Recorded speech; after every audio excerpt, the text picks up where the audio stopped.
The Ayer Conservation Commission meeting. It is June 8th, 2017, here in beautiful town Ayer. Town Hall of Ayer, rather. So, do we have any changes or modifications to the agenda for the night? If you want to talk about the arsenic business as a discussion item, for whatever reason you left that off, we've been carrying it that way for the last couple of weeks. Oh, arsenic over at... The Solitude proposal that they gave us. Yeah, I thought we discussed that. Right, you wanted what you got, but we just don't have it as a discussion item. Okay. I did have that. I did see that. You know, we could do that under updates or in some other manner, but... Well, why don't we do that under 9:10 or 9:30 solitude sampling?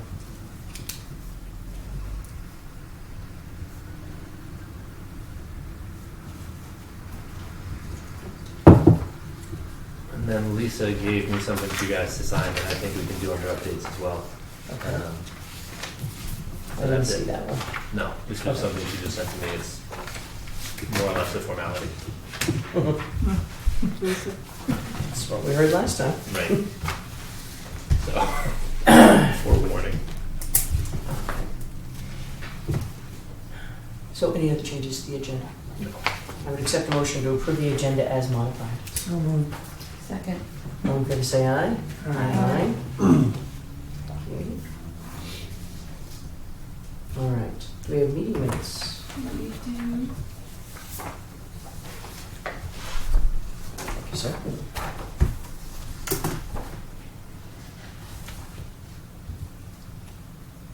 I saw your video. Have you seen any changes on the pond?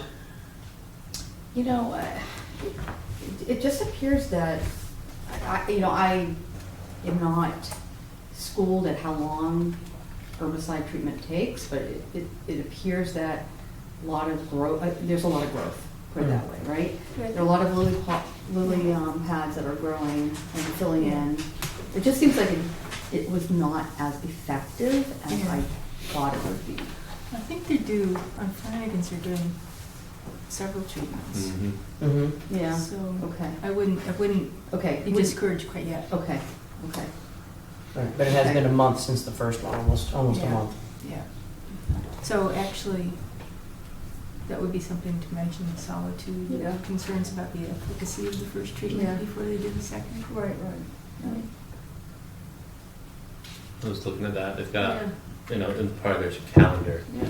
you know, they'll be back at least once and possibly more. Because, you know, in the end, their paycheck depends on Yeah.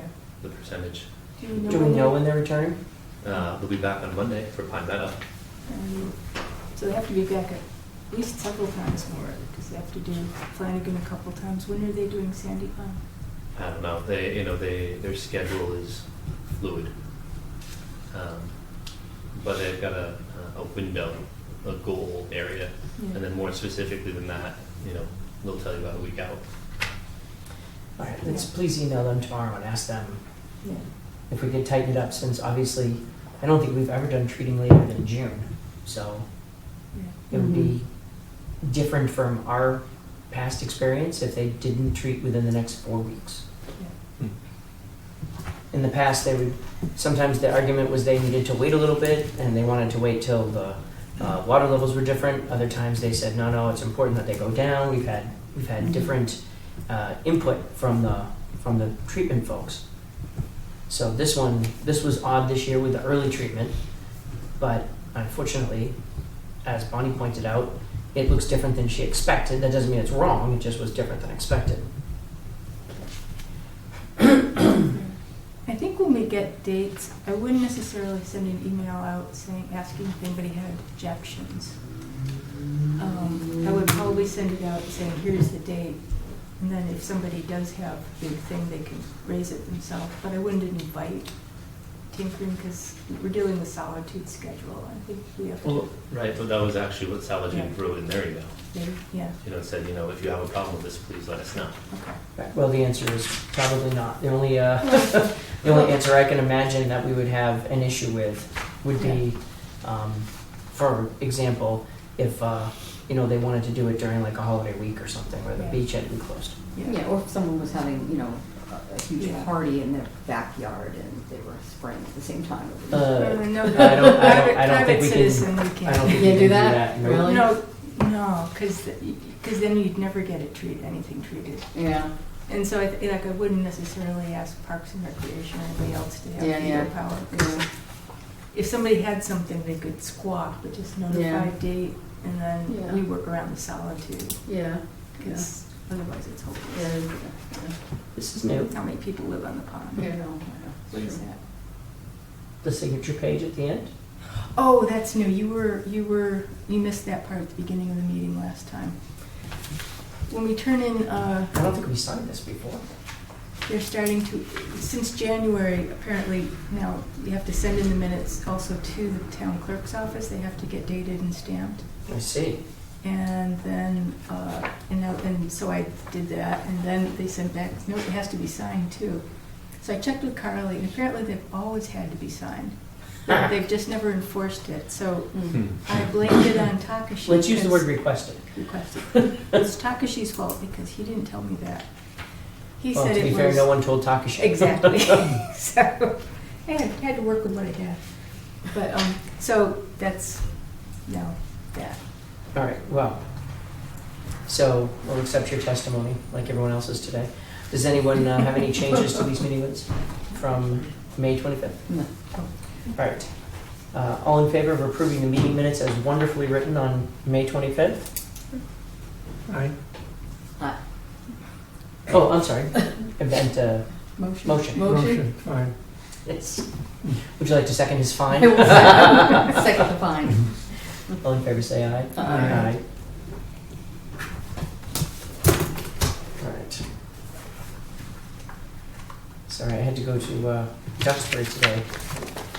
I spent much longer in a vehicle than I wanted to. I'm telling you that. Just to finish up with the pond treatment, one question, would you be able to ask, like, when they do subsequent treatments, like what does that usually entail? Like, is it every, because usually it's not throughout the whole entire summer, it'll probably be, In the mayor speaking, what I expect is gonna happen is that when they come to Pine Meadow next week, yeah, somebody will just drive by, yeah, their last treatment and, kind of wing it and go, you know what? You could get back out there sooner rather than later, yeah, and because, in the end, their bill is dependent on reaching that 90% satisfaction guarantee.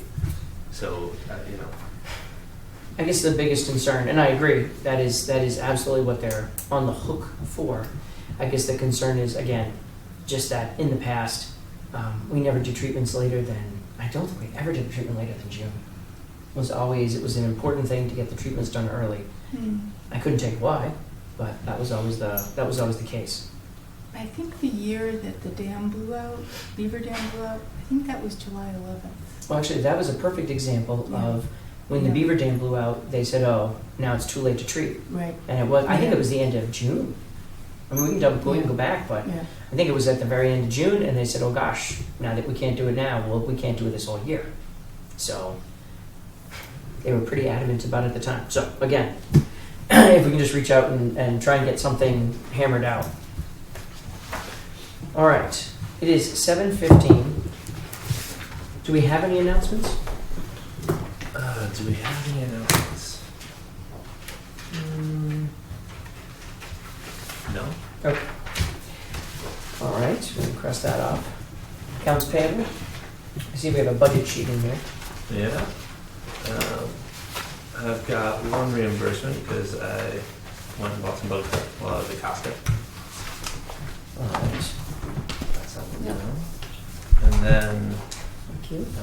while we're on fiscals, I was doing some math, and based on what we've got left, and the expected things we pulled out of that, there's about $4,400 left in the fiscal year's budget.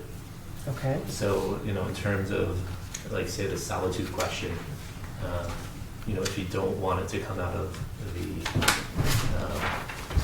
the town meeting item for the pond treatment, is enough for the regular budget for it. So the 4,400 is what we've got currently.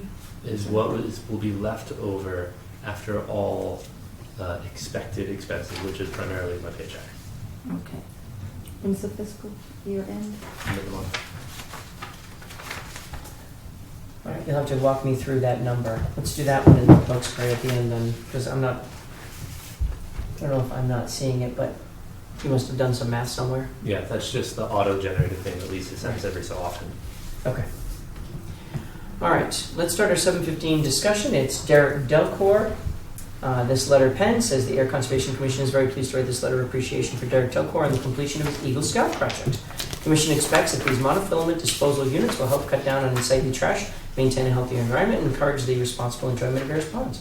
We look forward to Troop 3 maintaining the value of these monofilament disposal units in the coming years. Anybody have an issue with thanking Derek Delcor in this way for his monofilament line No. containment devices? Not here. Yeah, I'm kind of surprised, but Hmm. I had the impression maybe he'll show up as soon as we finish. All right, we're gonna hold it aside just because if he does show up, I want to read it to him as well. Okay. Why don't we reopen our public hearing for 100-0403, notice of intent, 0 Washington Street, Air Solar 2. Good evening, Kyle. Good evening. I guess there's two things. One, perhaps we can just have a preview of Tuesday's walk. I brought this map that shows all the points that have been staked out there. We can highlight that and put it up on the screen. But also, we contracted with Oxbow Environmental to do a habitat evaluation, Form A, which is the first stage. So we would like to have the commission's authorization to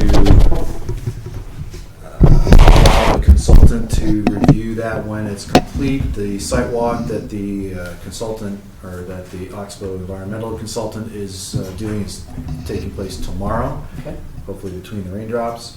And so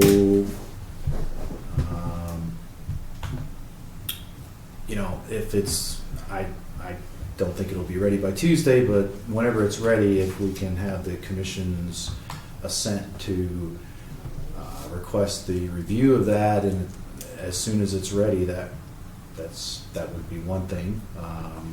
Certainly there's funds that are needed for that, and so I don't know what an appropriate allocation might be for that consultant review. Perhaps, whatever, we can host something, and then whatever the difference is, certainly we'll make up. So Okay. it makes sense. It does. Well, let me just make sure I understand. So, one of the items that we discussed was to do this, but unfortunately, I don't have the copy of I don't have a copy of, and I keep wanting to say his name, WSS. Yeah, Right? Matt. Matt, thank you. I don't have a copy of Matt's proposal in front of me. Right.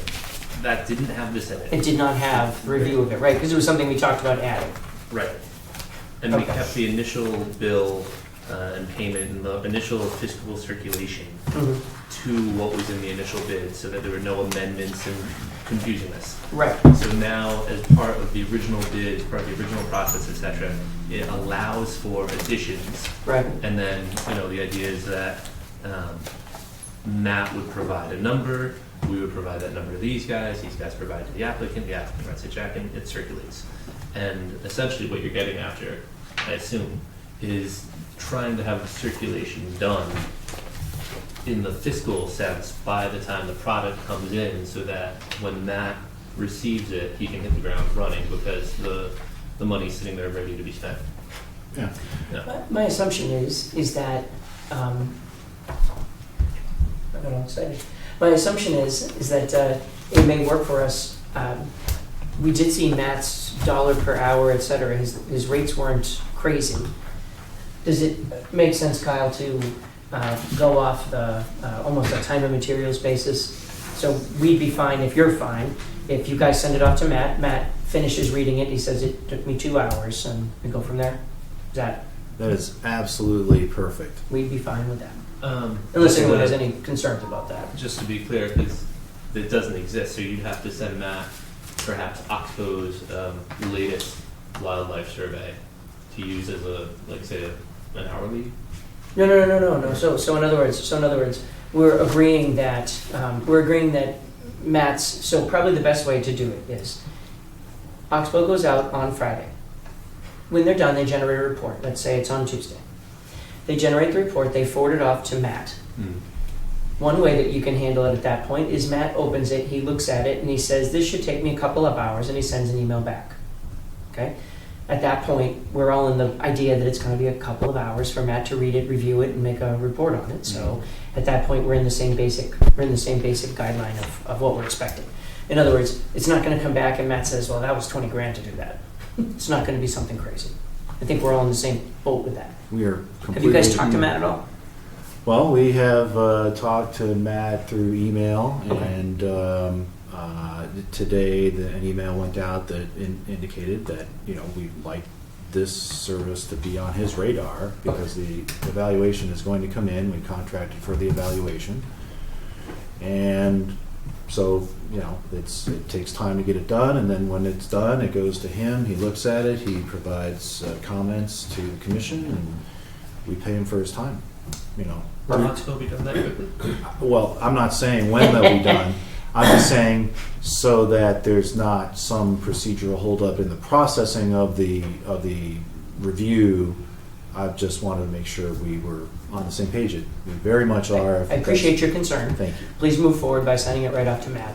And I don't think any of us are risking anything crazy by sending it to Matt for his review. Agreed. Thank you. So then If he comes back and he says it took him 70 hours, I fully expect you to complain, and we'll go from there. Okay. No problem. I doubt he would. I doubt it as well. Okay, so this is what you've staked. I have some amazing pictures from that Friday of clouds that it was, like insane. Like it looked like there was going to be a tornado on 495. I thought I was literally driving home to the end of the world. The front was coming. Yeah, Yeah. it was. Well, I wish, actually, are you on email there? If I sent you an email, can you put it up on the screen? Yeah, if you send me an email, we can move my Okay. emails up. Yeah. Well, anyway, so we'll go through it, but I'm going to send this because I had sent this to other folks by text. Well, the funny thing is, I got an email from a friend who was driving, not on 495, but closer to Boston, and same kind of picture, and I said, well, wait till you see this one, and I showed them Bill's photo, and they're like, whoa, that's like... It So- probably looked worse from over there than it did here. it's If you were Yeah, somewhat depending close. on your... Yeah, Yeah, Did your- you see that there's somebody did a video of it? it was a pretty thick line. Yeah, it was- I guess the they point was covered is that a we huge felt area. terrible that we called off the meeting, but it really did seem like the right thing to do at the time. Yeah. Hold on a sec. Your email is concom. Mm-hmm. And there'll be a little blue box that pops up in the corner. Yeah, I don't know why it's not coming up on my phone. Concom at air dot MA.US. US. All right, I'm only sending this because it was really cool and frankly frightening. Anyway, so this is the walk for Tuesday, and it looks like the weather's in our favor. I just checked It 2 is. seconds ago. We It's should a little be fine. warm, but it's in our favor. Oh wow, yeah. You see the outlook, the orange outlook? Terrifying. on the bottom? It hasn't. Yeah. Should I open it? No, when it comes through, it'll come through. You can keep going until Yeah. you're wrapped in. Okay. So you're all staked out. So we're staked out with the. Wow. That's impressive. That was somewhere in 495? Yeah, Westford. Tornado Alley. Wait for mine. Not that mine's that much cooler. No, By the your way, you're picture was great. you're not getting any Wi-Fi signal. That's are I'm you? right. plugged in though. Okay. Oh. Although to be fair, my email broke today, so it may be a while. All right. So we state the limits of clearing on this side, which is, getting down, it gets very close to the existing wetland flagging. And so we stake this clearing just because it's describing what the impacts are within the buffer. And the staking of the center line of the road would be somewhat meaningless because of the steep slopes that are here. Mhm. So, we'll follow along. I mean, we can do whatever we want, but I suggest maybe follow along this limited clearing that then ties to the wetland flagging, which then outline, this area, essentially from this wetland flag over to here is where this replication area will be excavated down to the level of the wetlands, so that then it's a nice flat level area contiguous to the wetlands. Then we pick up with the limits of clearing where the main impact to the wetlands is taking place, and we can try to follow this across if you like, or we can just skip around and get to the other side and look across, and we'll walk around this area a lot. This is the 4,300 square feet of impact. The bulb here, of course, is where the armoring is for the dual culvert that's going underneath the drive. We do have an extra stake here for the end of the pavement from the driveway that then goes to a gravel driveway section the rest of the way, just as a point of demarcation. The existing culvert's obviously there. Then on the other side here, as we follow along the existing wetland flagging, this is the next wetland replication area. The new stakes pick up at the edge of that disturbance for that excavation to get this area down to the level of the wetlands for that replication area. So we follow that around, and then again pick up the limits of disturbance, and that's where it stops at the 100-foot buffer line. Gotcha. So that is the first area. I was gonna say. And so the second area, maybe if I move this staking over. Jess, I have a plan of this if you wanted, that would help for the record, or you can certainly have one. You could probably It may be better than Yeah. taking photos. Yeah, just in case. So we will go through, however you wish to go through here is fine. If we stay upland and cross through the twin peaks here of these two ledge outcroppings, we'll pick up then again where the limits of disturbance goes. That stake is pretty much right at the 100-foot buffer line, and we'll follow that disturbance. We'll hit the trail along here because the disturbance line through here is on the downstream edge of the trail anyway. So we can follow the trail. Again, there's another outfall that will be armored from the larger basin that's up in this area. And then we can follow it around and pick up at the 50-foot offset line that comes this way, and then that comes out, and last stake is at the junction with the overhead power easement. And again, that's your limit of clearing there on the left side of the print. That's right. This line, we're following the limit of clearing that's Right. within the buffer. Within the 100, but not inside the 50. Correct. All right, so other than the miserable bugs, it should be a good walk. Right, and I guess at some point, walking down the wetland flagging that's down here would start here. I was on the walk with when Cal was there, but I guess some of these flags were walked. And I suppose you want to go through and walk these flags as well to complete the look at the wetlands. The wetland flagging that was on the next property. We basically did, or at least I certainly did. I walked around all that side. There's if I remember correctly, a lot of that almost has a bank to it. Yeah. Kind of drops off, so it wasn't obsequious. Okay. So that's what we have laid out for stakeout in the field to take a look at on Tuesday. Excellent. All right, Jess, do you have any questions? Just one. So this project doesn't trigger a MEPA review, or does it? No. Because the question was raised by Beth at CPC last night. Thanks, Bonnie. I did that last time. No, Beth. No, Beth. Beth. No, and I actually have it written down as well, Yeah. outside of even knowing what Beth was. Yeah, that if it's a Yeah. you know, so the question is like, what does trigger meet the review standards? I think it's a And- state permit. And she was suggesting if there's any sort of receipt of funding, like SREX or whatever from the state. She wasn't sure, but if that would. I don't know how the financing is structured, if there's some kind of kickback, or I could check and find out. I don't know if that. To be clear, what is the funding regarding, and is it there's related to what any- we're if- jurisdictional?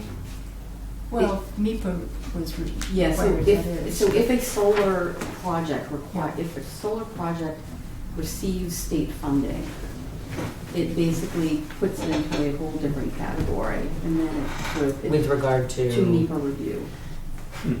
all right, so that's interesting. And state Yeah. funding And- could potentially be in the form of the solar, You know. renewable energy credits or Right. something like that. Well, it's also interesting because, so we do NEPA reviews on all of our projects, but it's certainly not based on state funding. It's just a NEPA review that we do on every project. Yeah.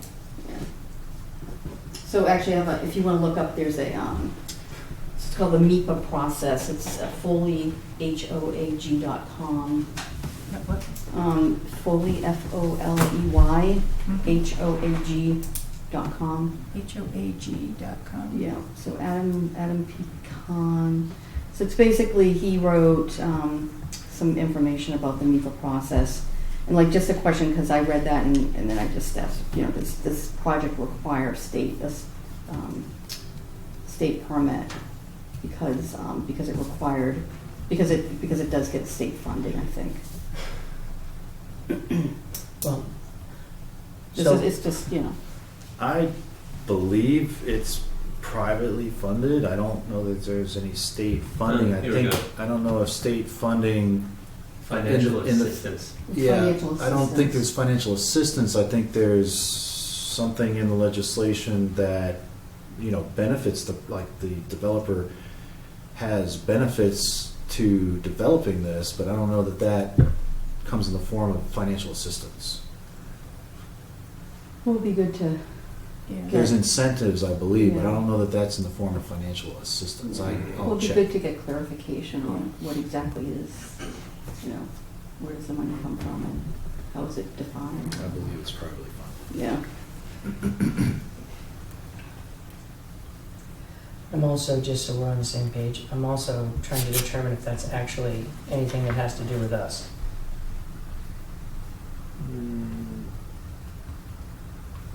Well, the only thing I can tell you Well, is that I've been involved in NEPA filings for 20 years, and no one ever brought them up or used them in a conservation commission setting. Not once. I promise I remember.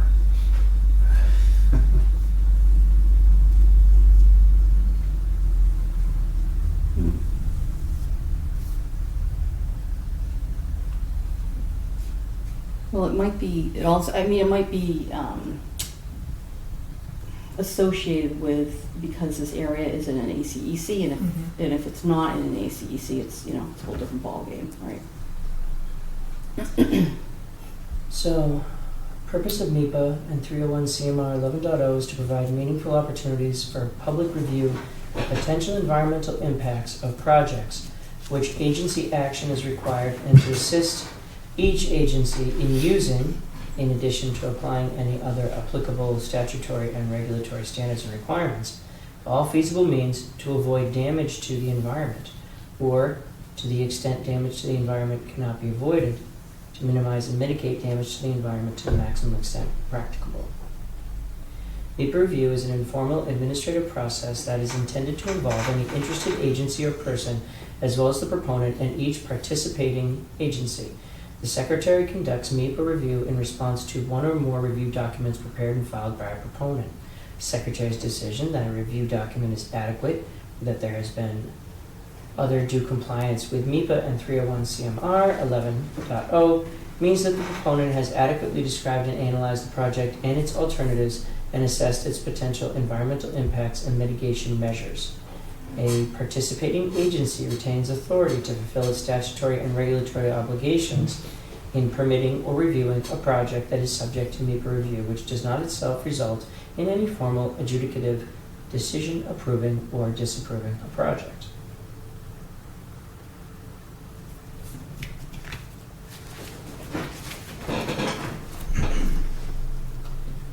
Under MIPA and environmental planning, MIPA review is intended to facilitate environmental planning for projects requiring agency action, including an agency's programs, regulations, or policies. Enables the proponent and each participating agency to consider the positive and negative, short-term and long-term potential environmental impacts for all phases of a project and the cumulative impacts of the project and any other project or other work activity in the immediate surroundings.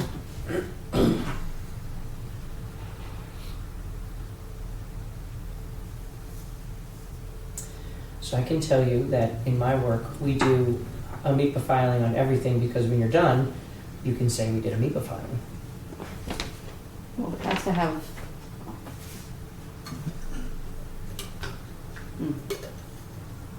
And what did that say, Brian? It just says the review thresholds for MIPA and an ACEC are, get back to it, there's no ENF and other MIPA review if the secretary so requires, period. And then new sentence, any project within a designated ACEC unless the project consists solely of one single family dwelling, which seems to be a backwards way of writing. The secretary can review anything within ACEC if they feel like it. But that would come from the secretary. But I could certainly be wrong on that because that's a strange sentence. Interestingly, under wetlands, waterways, and tidelands, says ENF and mandatory EIR says provided that a permit is required, you would go for a MIPA review if you altered 1 or more acres of salt marsh or bordering vegetated wetlands or alteration of 10 or more acres of any other wetlands. Also the construction of a new dam. Mm-hmm. So how many acres of BV? It said alteration of 1 or more acres of BDW. Okay.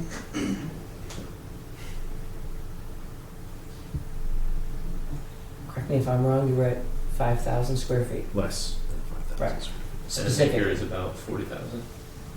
Yeah, 43,560. Yeah. So we're about 1/10 of an acre.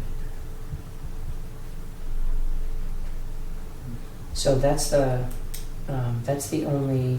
There's a section. It's section 3. This is the actual 301 CMR.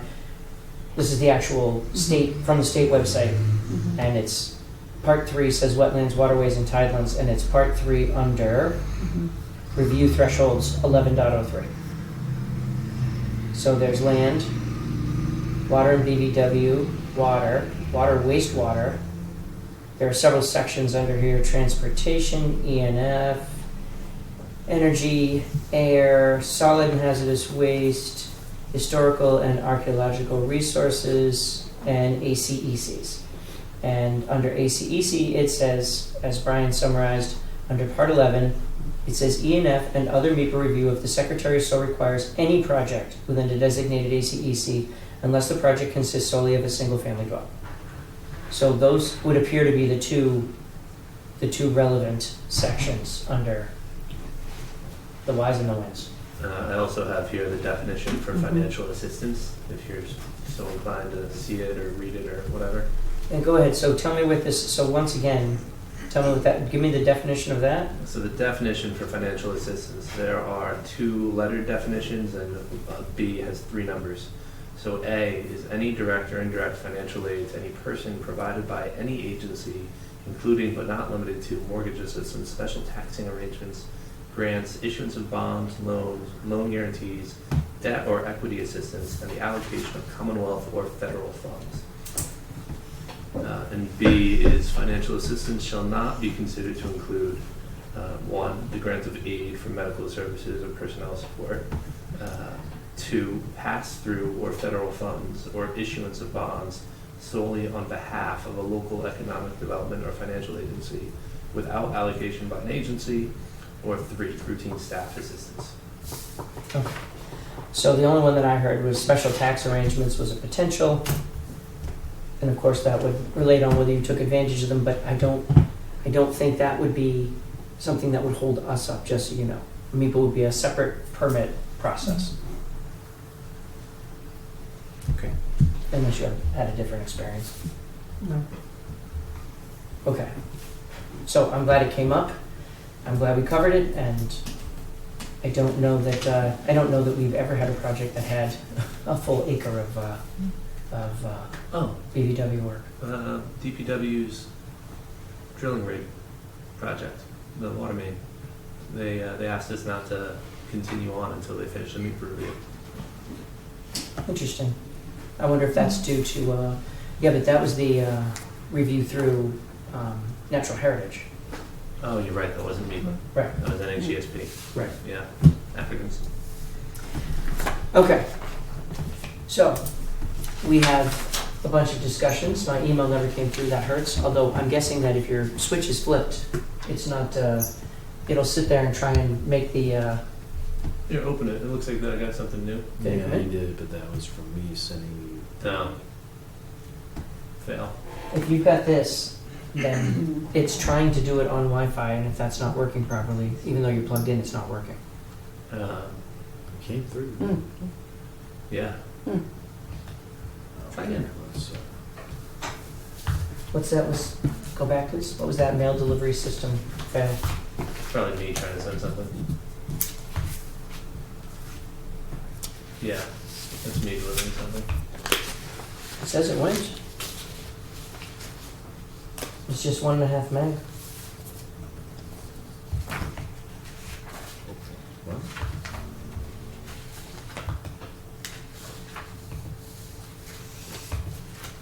Cat has better reception apparently. I guess so.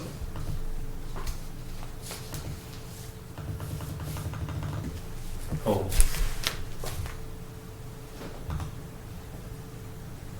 Oh wait, what are you trying to do? Send receive. Boom. Oh, sorry. Anyway, I just resent it actually, but I just wanted you to see that cloud because I was on the way home and I felt vindicated. So, even as no rain fell. No harm, Okay. no foul. So at this point, we've discussed this for half an hour. We are well over for what was supposed to be. We'll see you on next week on the Tuesday. George, did you have any other comments? On Ken? Could Kyle give us a better explanation of what the Hey. limit of clearing means on those flags? It seemed to me the limit of clearing would be more extensive than was shown on the flags, unless it's only limited clearing within the buffer zone or something, I'm not sure exactly. It's limited clearing for the project. The project limits are at those lines that have been staked in the field. I can't see it from a distance if you don't mind. Sure. And just so we're Okay, so clear, I see it now, thank you. that line represents what's already been sent to us on the proposed plans. It's not a new limit of clearing. Part of why Kyle's bringing it up is, if you remember from the last meeting, we were talking about being able to follow the roadway as we went through. And so for instance, there's one stake there to show where the pavement ends and the stone driveway starts. So this is to help us to get ourselves oriented in the field to understand what the project looks Does like. those double flags, basically, right? It's a red and white flag on the same stake. and something like You that. know, I haven't looked at the flags myself. Okay, That's double very flag. possible. Just red, no blue. Maybe. Anything further, sir? Well, that's good, thank you. Okay. If you want to go to that picture real quick, we'll wrap this up now that we're... Well, it was exciting. It was a cool picture.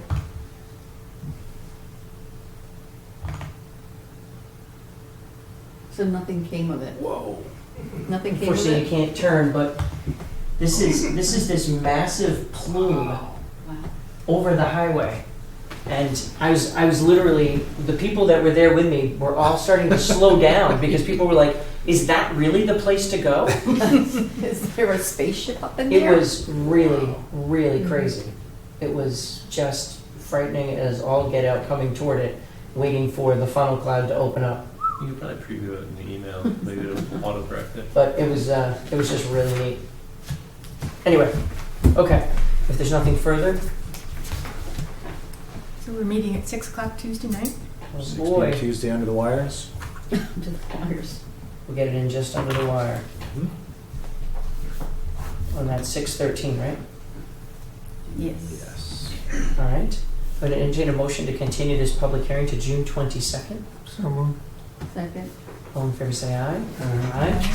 Thank you, Kyle. Thank you. Next, let's reopen our public hearing for DEP file number 100-0404, James Brook Riverfront Restoration. After our last meeting, Bonnie did some research with regard to the plantings. We looked up the red cedar, found that they work well as an understory, especially if they're on the southern side where they can get enough sun. Turns out red cedar dies if it's actually under the other trees. If the other trees grow up and crowd it out, the red cedar will die off. So if the red cedar is to the southern face, which luckily you have, then it shouldn't be an issue.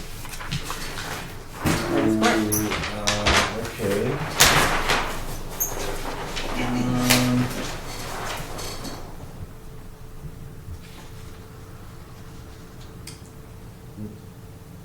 I guess it's difficult because we're trying to create a dense screening planting, and so the red cedars were envisioned here kind of in the middle. And we have proposed some rhododendron on this face, right Mhm. at the property line, and then of course the white pines backing all that evergreen there. Yep. We also have Which, sorry to interrupt, which denotes the red cedar? these darker ones Ah, in the middle here. The pines are only gonna be like, what, 5 feet tall? To start, sure, Yeah. but you know, I mean, much like they're kids, gonna they're gonna grow outstretch. whether you want them to or not. Yeah, yeah. So that brings up an interesting question, right? So I guess it all depends. So most white pines in that circumstance would probably branch out on that side.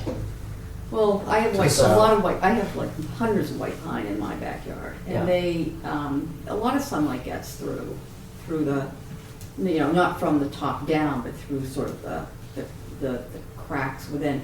And, you know, when they're small, up to, you know, maybe 20, 30 feet, they're very scraggly. They let a lot of sunlight through.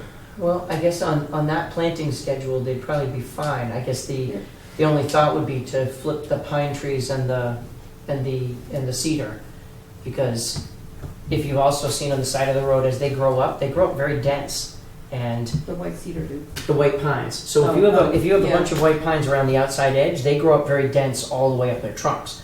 The ones that are in the Right. middle will grow straight up, and they'll have Right. bare branches on the Right, bottom. right. They'll just go right up. Right. So those would let sunlight through, but the problem is those won't be the ones that are facing south. So I guess what distance are we talking about between each white pine? You know, is it 10 feet, No. 20 feet? Well, we want to give the white pines a little bit of room. Right. So we are, I believe, 25-foot spacing. Yeah, that's a large Right. spacing. Is that what you have between the maples as well? You had maples and oaks, right?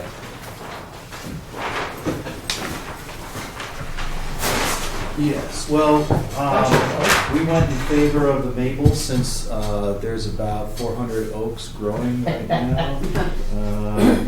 So, you know, but we could do. Oh, no, so- I was just looking, trying to make sure I understood what Sure. each. The maples Similar. are actually spaced around 30 feet, and the pine's the same, about 30 feet to give that canopy room to mature.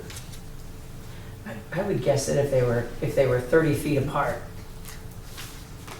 but I would think that, you know, even if we just move them back farther and even if they slid back and you know, the red cedar slid forward in front of them, you could still build a pretty dense. South of the pines? Right. So these all stay, but as I move this pine back, I move that red cedar in front of it, that kind of thing. It shouldn't hurt, the red cedar shouldn't hurt the pine's ability to grow. We've all seen pines grow up in a grove like that. They won't be affected by it. It was very, very specific that red cedar dies off if it gets closed in. Yeah. If it's blocked, sunlight is blocked from the other trees. Right. I mean, We're basically trying to give it its best chance, but let's Yep. face it, they're not all going to make it. Probably not even planted the right way, so. Right. So this is the best way to give it its best chance, and that starts to avoid some of that monoculture. Yeah, because you want to separate out. Yeah. I mean, and you know, oak's going to grow up between everything anyway. Right, we're skipping over the fact that other seeds will plant themselves. Yeah. There's a lot of oak in there. Okay. Well, the roadies are nice because that'll, you know, give some color to the area, and then you know, Yeah, you can look up and see purple, pink, or whatever. sure. color. My flowers were lovely this year. So- So were there any other new plantings that were added from the last draft? Well, yes. You know, again, over on the western side here, we went with maples, a maple spread rather than trying to introduce more oak than what's already there. So then we also proposed afterglow winterberry and vernal witch hazel. And that's, you know, mixed in over here, as well as, you know, getting out to the tip of the riverfront, a couple groupings of those out here as well. And, That's great. Yeah. and so then the berm to capture the drainage to protect this slope, I went up and measured where that would actually be to make the most sense to be able to capture any incidental water and direct it over to this depression. So this is where it would look like it somewhat follows a 100-foot zone, and then it would cut over to get into here. It was nothing extreme, it was just to catch that corner. And so, you know, we could propose some jute mesh with wildflower seeding in this area, and also leave that row of silt fence with the wattle until this area kind of stabilizes a little bit further. All right, so we went over this with a fine-tooth comb the last time. We talked about introducing some additional shrubs. I like the idea of the other trees. I think that, quite frankly, from an understory standpoint, I'm sorry that our local resident who was excited to learn more about this isn't here tonight. I'm sorry she's not here tonight, but I think this will really fill in significantly in those areas. In fact, you know, like we said last time, I think this will actually end up creating a better buffer to the solar than was going to happen naturally. Because all those trees in that area were exactly that. They'd grown up in concert with other trees, and there were virtually no boughs down low. Yeah, there's a lot of. So this will actually fill in that space in a way that wasn't going to happen. Right. What about between the distance between the fence and the plantings? Is that, how wide is that area? That If you go down to get to the scale, have, you know, roughly 15 feet to 10 feet fairly consistently along there. You know, from the graphic image that's shown, which, you know, as these canopies grow larger, it fills in. I mean, it's 10 to 15 feet Yeah, roughly, and, yeah, you know. and like we talked about, this is just the beginning, yeah. right? Everything, Yeah. there's going to be lots of stuff that grows in that gap. Is the intention to mow on that side of the That fence? was my question, my next question, yeah. Well, we have a challenge because the fence comes to the riverfront right here. Right. I don't think the intent is to mow and maintain on the outside of the fence, although there may be, I don't know. We can't have the fence completely obstructed, but I don't know that there's a reason to stop growth at this side. It would be lower growth, you know, within 20, 25 years, the period of the lease, you know, there's not going to be a need to cut through these and trim these down. So I think that whatever grows in here naturally will take its course. It'd be nice to have access around the fence. So we have a pinch pack. So here's what I'm thinking, sorry. No, We're not done yet. That's it. No, I was agreeing with you, and it was making me realize that So, we almost need to have a requirement on these projects going forward Yeah, that a yeah. 3-foot path is left on the outside of the Yeah. fence. Okay. Because inevitably, there will be clearing on the Right. outside of the path. so I, as a matter of fact, was at the largest New England solar farm in Salisbury Sweet Francis. on Sunday. Really? It was huge. You wouldn't believe how big this solar farm was. And, Imagining. right, so I took some notes when I was Biggest. there.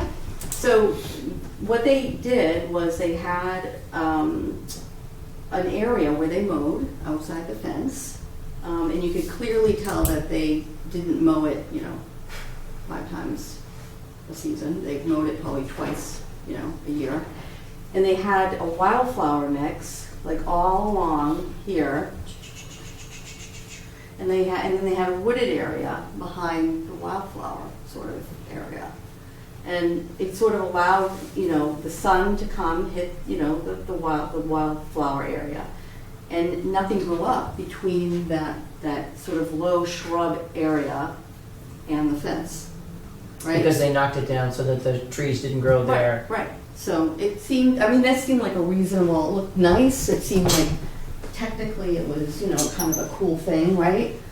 Because trees weren't gonna grow up near the fence and into the fence and, kind of obstruct certain. No, I think that's a great idea. I think we just need to consider it earlier in the process from the Yeah. planning standpoint to Right, say, right.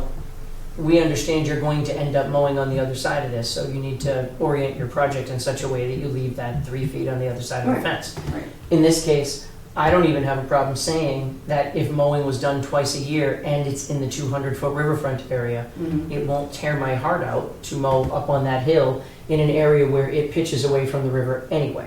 Yeah, right. So Right. I would have, if we had come to this at the beginning, that would have been great to put in our conditions to say that the Yeah. fence placement involves a 3-foot strip around the outside of the fence, which will be seeded with wildflower and will be mowed twice a year to keep down shrubs. Mhm. Beautiful, no problem. Right. We can actually do that as part of this. Mm-hmm. Could condition it as part of this, or make it an allowance, if you will. Mm-hmm.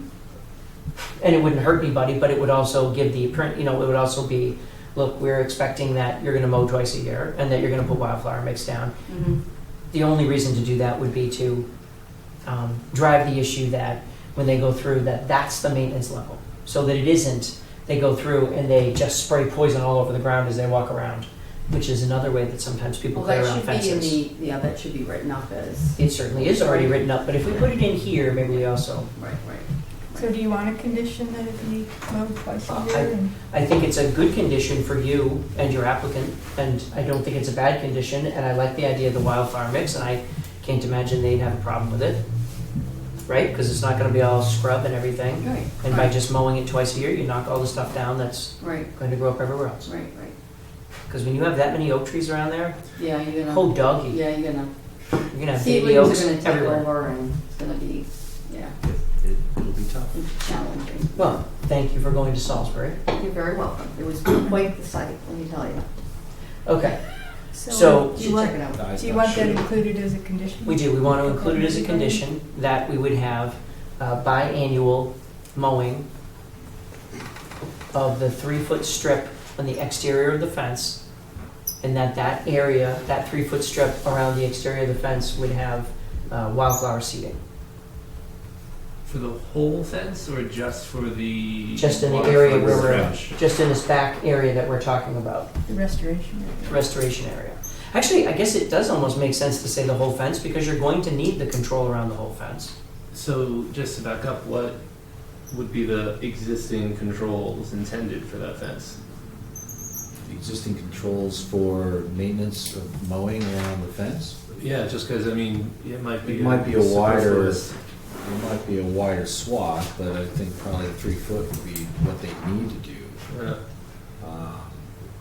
Because there will need to be some kind of control of vegetation that'll grow there, so, being that the riverfront comes that close at that point, that makes perfect sense to, mow biannually with I guess, the solar seed mix or wildflower mix or whatever, whatever mix that is. around the rest of the fence, I guess the closest pinch point.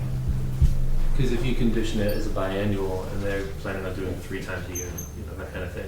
Well, I guess my point is that since they'd be going inside the 200-foot riverfront area, I can condition it to biannual. Yeah. So what we could say is just in this area, that this would be the standard. In the other areas of the project, you can mow it every week if you want. It's not gonna, as long as it's not in an area that's jurisdictional, have at it. But my guess is that some guy will take a mower and go around the outside edge, and he'll do that in June, end of June, and he'll do that in August or September, and that'll be the end of that. I think so.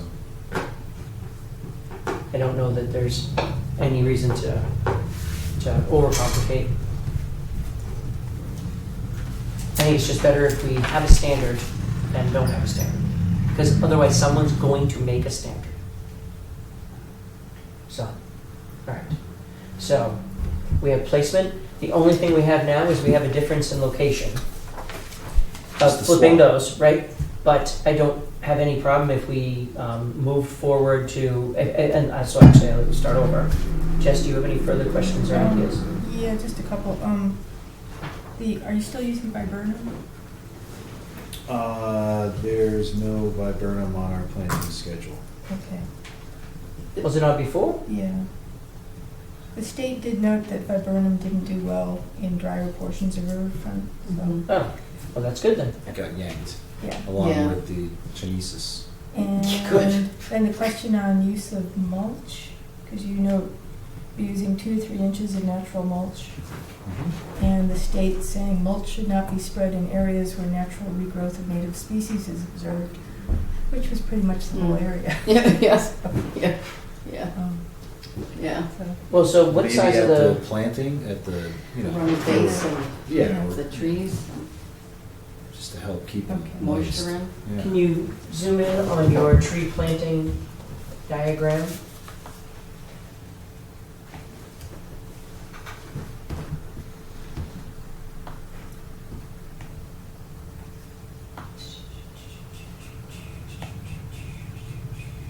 Okay, so it doesn't show it on here. I was hoping that it showed, yeah, there it is. 2 to 3 inches shredded bark mulch, 3-inch minimum from trunk. Do not place mulch in contact with tree trunk. So if the bark mulch is it's just around the block trees. around the trees, then that That's makes fine. sense. Okay, and then, So we're not talking Yeah. about uniform spread of mulch. Right. Mhm. Can you The imagine whole how many thing's not yards of bad. that Oh, would be? yeah. That would be a lot. Yeah, that would be a lot. right, it would be. So then the other thing was the question of time for, we talked about, sort of guarantee of time to have for successes. Yeah, You would- I went down here, and 24 hours. Oh, no, that's right. No. that in. Minimum of 2 years from the date of final acceptance. Fantastic. Now, the state says, and Takashi had said this as well, the restoration area should be monitored for the presence of invasives. Mhm. Mhm. Okay. So, and that should be for more, I think Takashi's suggestion was actually 3 years last time, but, We have the life of the open permit. yeah. I thought we'd said 2 growing seasons instead of 2 years. Okay. So if we can change note 14 to say minimum of 2 growing seasons, and if the note could be added on there, do we have a standard note for invasives, just monitoring of invasives? Because that sounds like, Well, it look, should you have be- them. Well, we could say something about monitored and dealt with, or, Really getting, yeah, because, I mean, the early stages, like pulling. Takashi said, unfortunately, Well, will be leaving us. Can't But spray that's- them, you can't you spray can't them, spray, you have to but- pull them. You have to pull, You have but, to basically. but it's easier to pull than early stage, Right, so. yeah, buckthorn is really easy to pull when it's very young.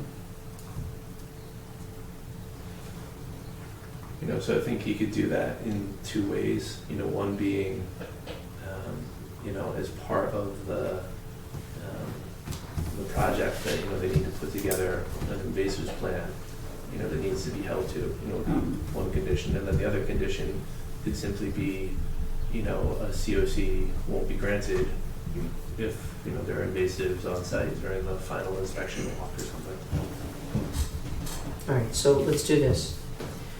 So first, on number 13, I know what we're talking about, but please change your note where it says shall be spread throughout all planted areas. That should be mulch, should be at plantings only. Could we get a copy of the revised planting plan?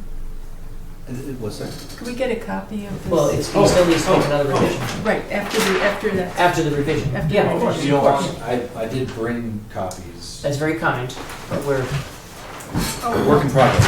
there we go. So 14, note 14, 2 years changes to 2 growing seasons, please.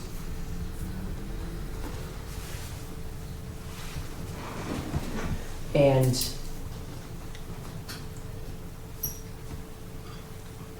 you've got, you come to the end there. I'm afraid you're gonna run out of plan space here. But Squish it. makes sense to say, provide a plan for dealing with invasive species to be approved by the commission. So monitoring and Monitoring and removal plan. removal plan.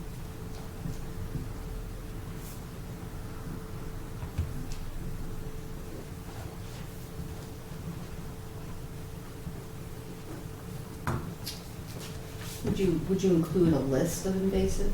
No. No. Do people know what invasives? What? Generally, Hmm? generally. Really?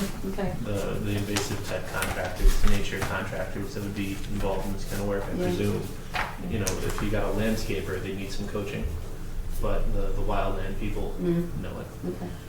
Is there a time frame for the approval of the invasives plan? Does that need to be before an order of conditions, or does that have to be? Prior to the start of work, Okay. because then you still got Well, two so let's go growing back to seasons the, permit, let's go right? back to the real next issue. You're certainly not gonna plant tomorrow. No? My guess would be if somebody was gonna plant now, they'd plant in the fall. Doesn't make sense to plant before the dead of summer, because that's when you just end up with a lot of dead trees. Yes. Because you don't have a way to water these Not easily. Yeah. So we'll get some, start of growth with all the oaks. They'll get a head start. Yeah, they'll be doing great. So the long story short is that what we're really talking about is if we had it before the planting, which most likely isn't going to happen until, if it was me, it wouldn't be before the last week of August. Because you can start planting then. You either want to start right at the end of the growing season or you want to start right after everything started to hibernate. Right. Doesn't really matter. It might even be better at the end of September. Yeah. This is 2 days. That's all it's going to take to put all those plants in the ground. 2 days. The hardest part's going to be the maples. But they'll get all those set in 2 days. So as long as we have it by the time you start, that will be perfect. All right. So we have changes to the location of pine trees and arborvitae. No, sorry, red cedar. We have changes to notes 13 and 14. Do we have any other questions? I promise. Jess, did you have anything else? No. George? On? No. Sir? 2 questions. What's your name? Mark Smith, Mark Smith? 23 Douglas Drive. What's in front of the maples again? Go slow, please. You, can you drag? In front of the maples that you listed like 3 things, and then you said they Oh. were going to be in the upper, they were also going to be up at the upper Yes. So, it will be the rhododendron. No. Before you said down in the lower left, there was the maples. Okay, Maples, and gotcha. then what was in front of the maples were a bunch of bushes. Gotcha. So, we have a grouping here of 17 Winterberry. Afterglow Winterberry. Afterglow, okay. And then a strip in here of the vernal witch hazel. Vernal witch hazel. Okay. Makes lovely flowers. And then through here is another grouping of the winterberry. Oh, and then Winterberry, yeah. And my second question is the height of the red cedars and the white pine. The height of the red cedar at 10 years is supposed to be 15 feet, and the white pines are 25 feet. The rhododendron would be 8 feet. At 10 years. Right. Okay. My guess would be with the southern exposure up on the hill like this, they're going to grow probably a lot faster than that. I think the best part that you're going to see is, again, like we talked about during the last meeting, is this, that low shrubs are going to fill in your eye line, and then it's going to go great from there. Oops. Okay. Anybody have anything else on this? Sir? Unfortunately, I have several comments that are kind of cold water on this. No offense, you guys, dude. Obviously, an engineer, you drew this up. But I'm not seeing any ecology. I'm not seeing any justifications. I'm not seeing any purpose. This is supposed to be a restoration of what was cut down. And visually, it looks much more like a screening project than a restoration project. The information provided at the last meeting regarding the species cut down, the volumes and numbers, not addressed. The information sent around this week about the standards used by the state while they do restorations, also not addressed. And I would just like those, addressed in some form so that this actually is an ecological restoration rather than a screening project.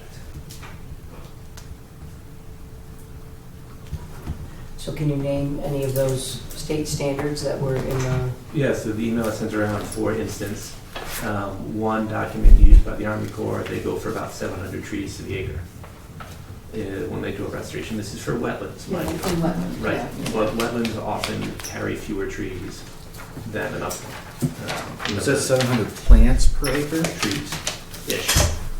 Well, we should do the math on this because I Yeah, did. agreed. And I would just love to see some justifications for the choices rather than merely a plan. I'm not So sure. that's a plant every 64 square feet. Well, another way that the state actually does the same thing is every 10 to 15 feet they have a tree on a restoration job. And I sent you all the email and I called out which page these details were on for you to look at. This wasn't deleted for that. And if you choose to approve something less, that's fine. That's your Well, does that take prerogative. in, I guess, and I didn't look in detail at what you sent, Brian. I'm just curious what happens to the stand of trees that are planted every 10 to 15 feet apart. Does that create an ecology? And getting to the ecology. Well, I don't know issue. what ecology you're talking about. There are Well, many I'm different talking kinds of broadly, very broadly. The Well- planting plan is merely a planting plan. There's no justification for the species choices, no justification for their layout. What would be a justification for a species choice? For instance, species already on site in a comparable location. So for instance, when I went out and did my sample grid, it's at comparable locations, 300 feet away. And the species that I found, would be comparable. That's what you can expect was there previously. Planting things that were not there previously and are not currently on site seems not to be a restoration. It seems more like gardening.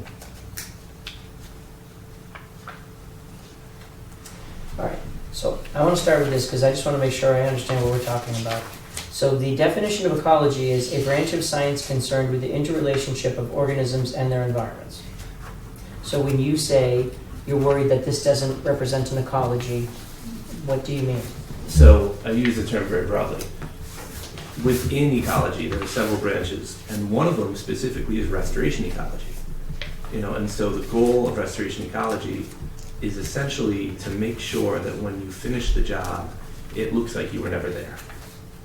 And so, for instance, the way this is laid out, when you have 17 or 18 of the exact same plant laid out linearly next to each other, in no way, shape, or form would that happen in a natural system. in 100 years, you could come back and be like, hey, look, this is somebody's old garden. You know, there should be a lot less homogeneousness.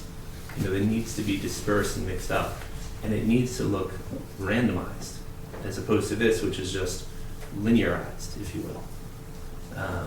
There's no, you know, the species comment I made, and, you know, I could get into many, many others, but basically, there's no ecologist of any form who has made any comments or recommendations that we've heard about. And, you know, there's reference to a landscape architect, and sometimes those guys are all right, but sometimes they're not ecologically oriented. And so, you know, I am, you know, it's, you know, not my vote, obviously, but I don't see a restoration plan, I see screening.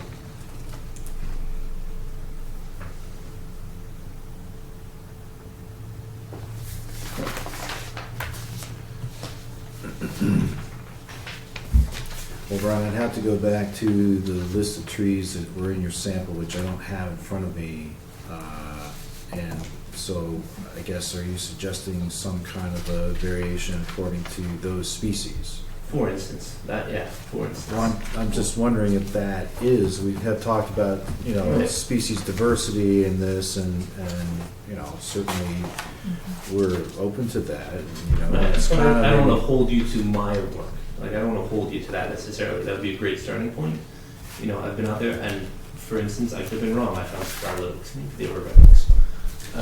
Little things like that may be off, but just the broader criticism is just that, you know, it looks to me like a really good drawing that didn't bring the facts on the ground in the immediately surrounding forest into consideration in the drawing. Well, I think the whole area, I mean, when I went out, I looked, I mean, there's a significant amount of red and white oak in that area, down toward, on the slope.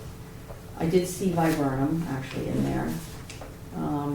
Right, and Right. I'm not going to claim that I made a huge survey of the space. I Right. just grabbed a random spot, Right. did a random sample. Yeah, and I didn't see, I mean, there was very, very little undergrowth actually in that Right. area, right? That's true. Because it's so shaded in there, and the trees are, you know, pretty, you know, provide a lot of shade.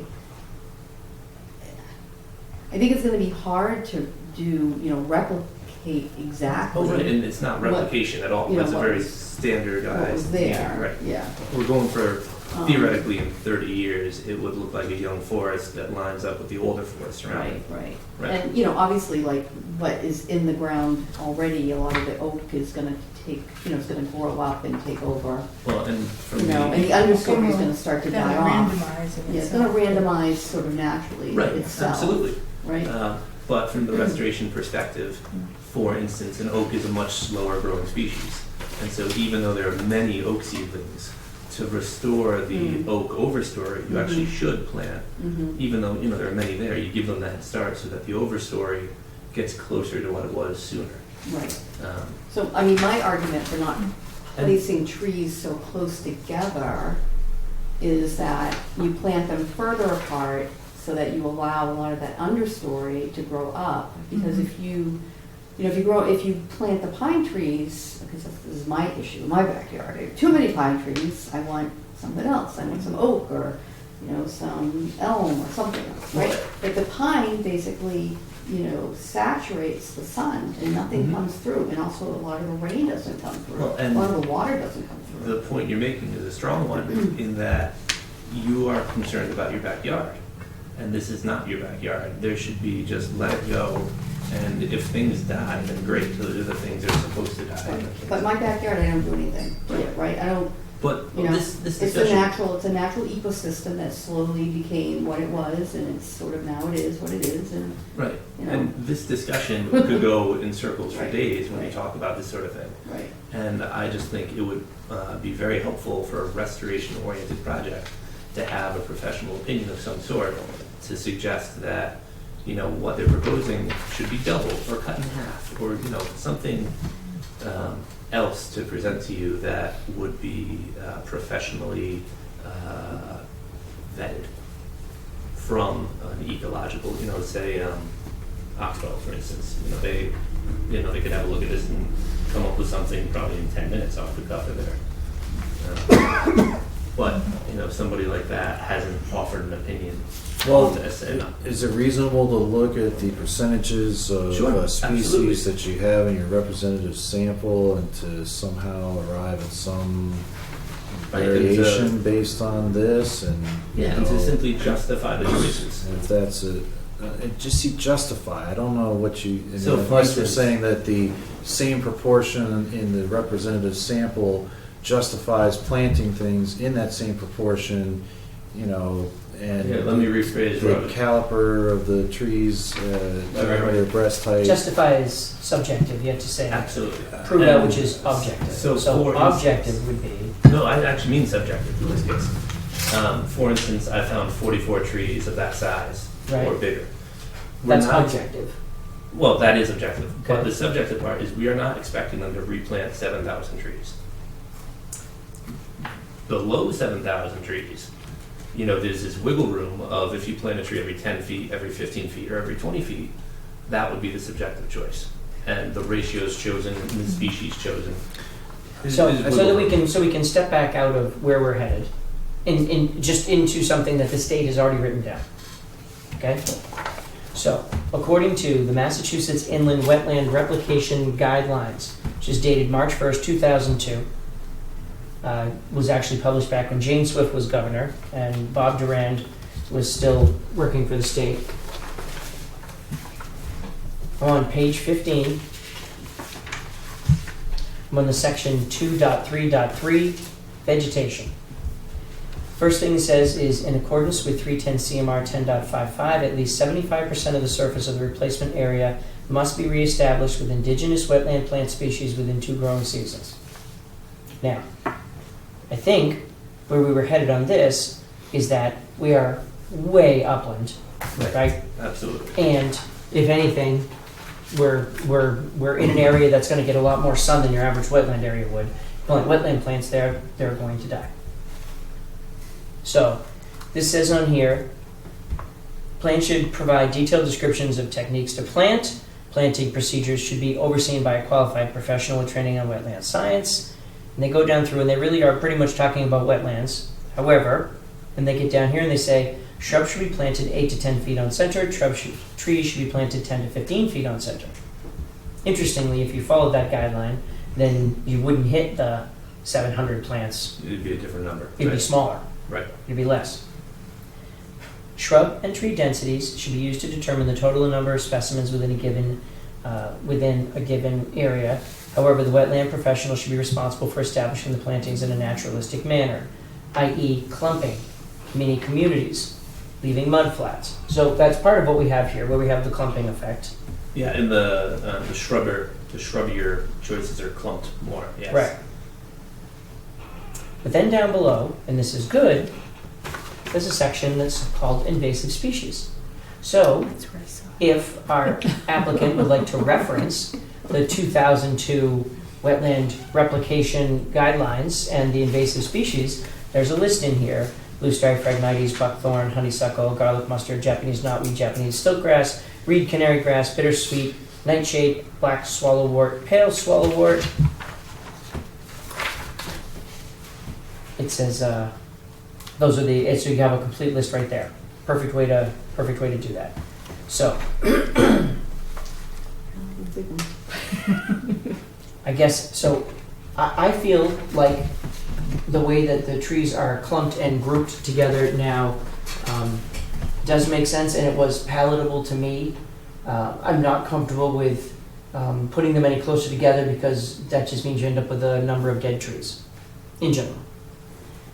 To Brian's point, if it made sense to say that, for instance, these were maple, and then there was a string of ash, and then there was a string of something else that was on the property that we didn't see. We're already going back to the drawing board. We're just talking about labels at this point. All labels are bad, George. Those were what Brian observed. So here you go. So you've got sugar maple, which is already represented. American elm. I'm surprised you saw any elm. Yeah, me too. They were crispy though. They looked like they probably, they had, they were gonna die from the disease shortly.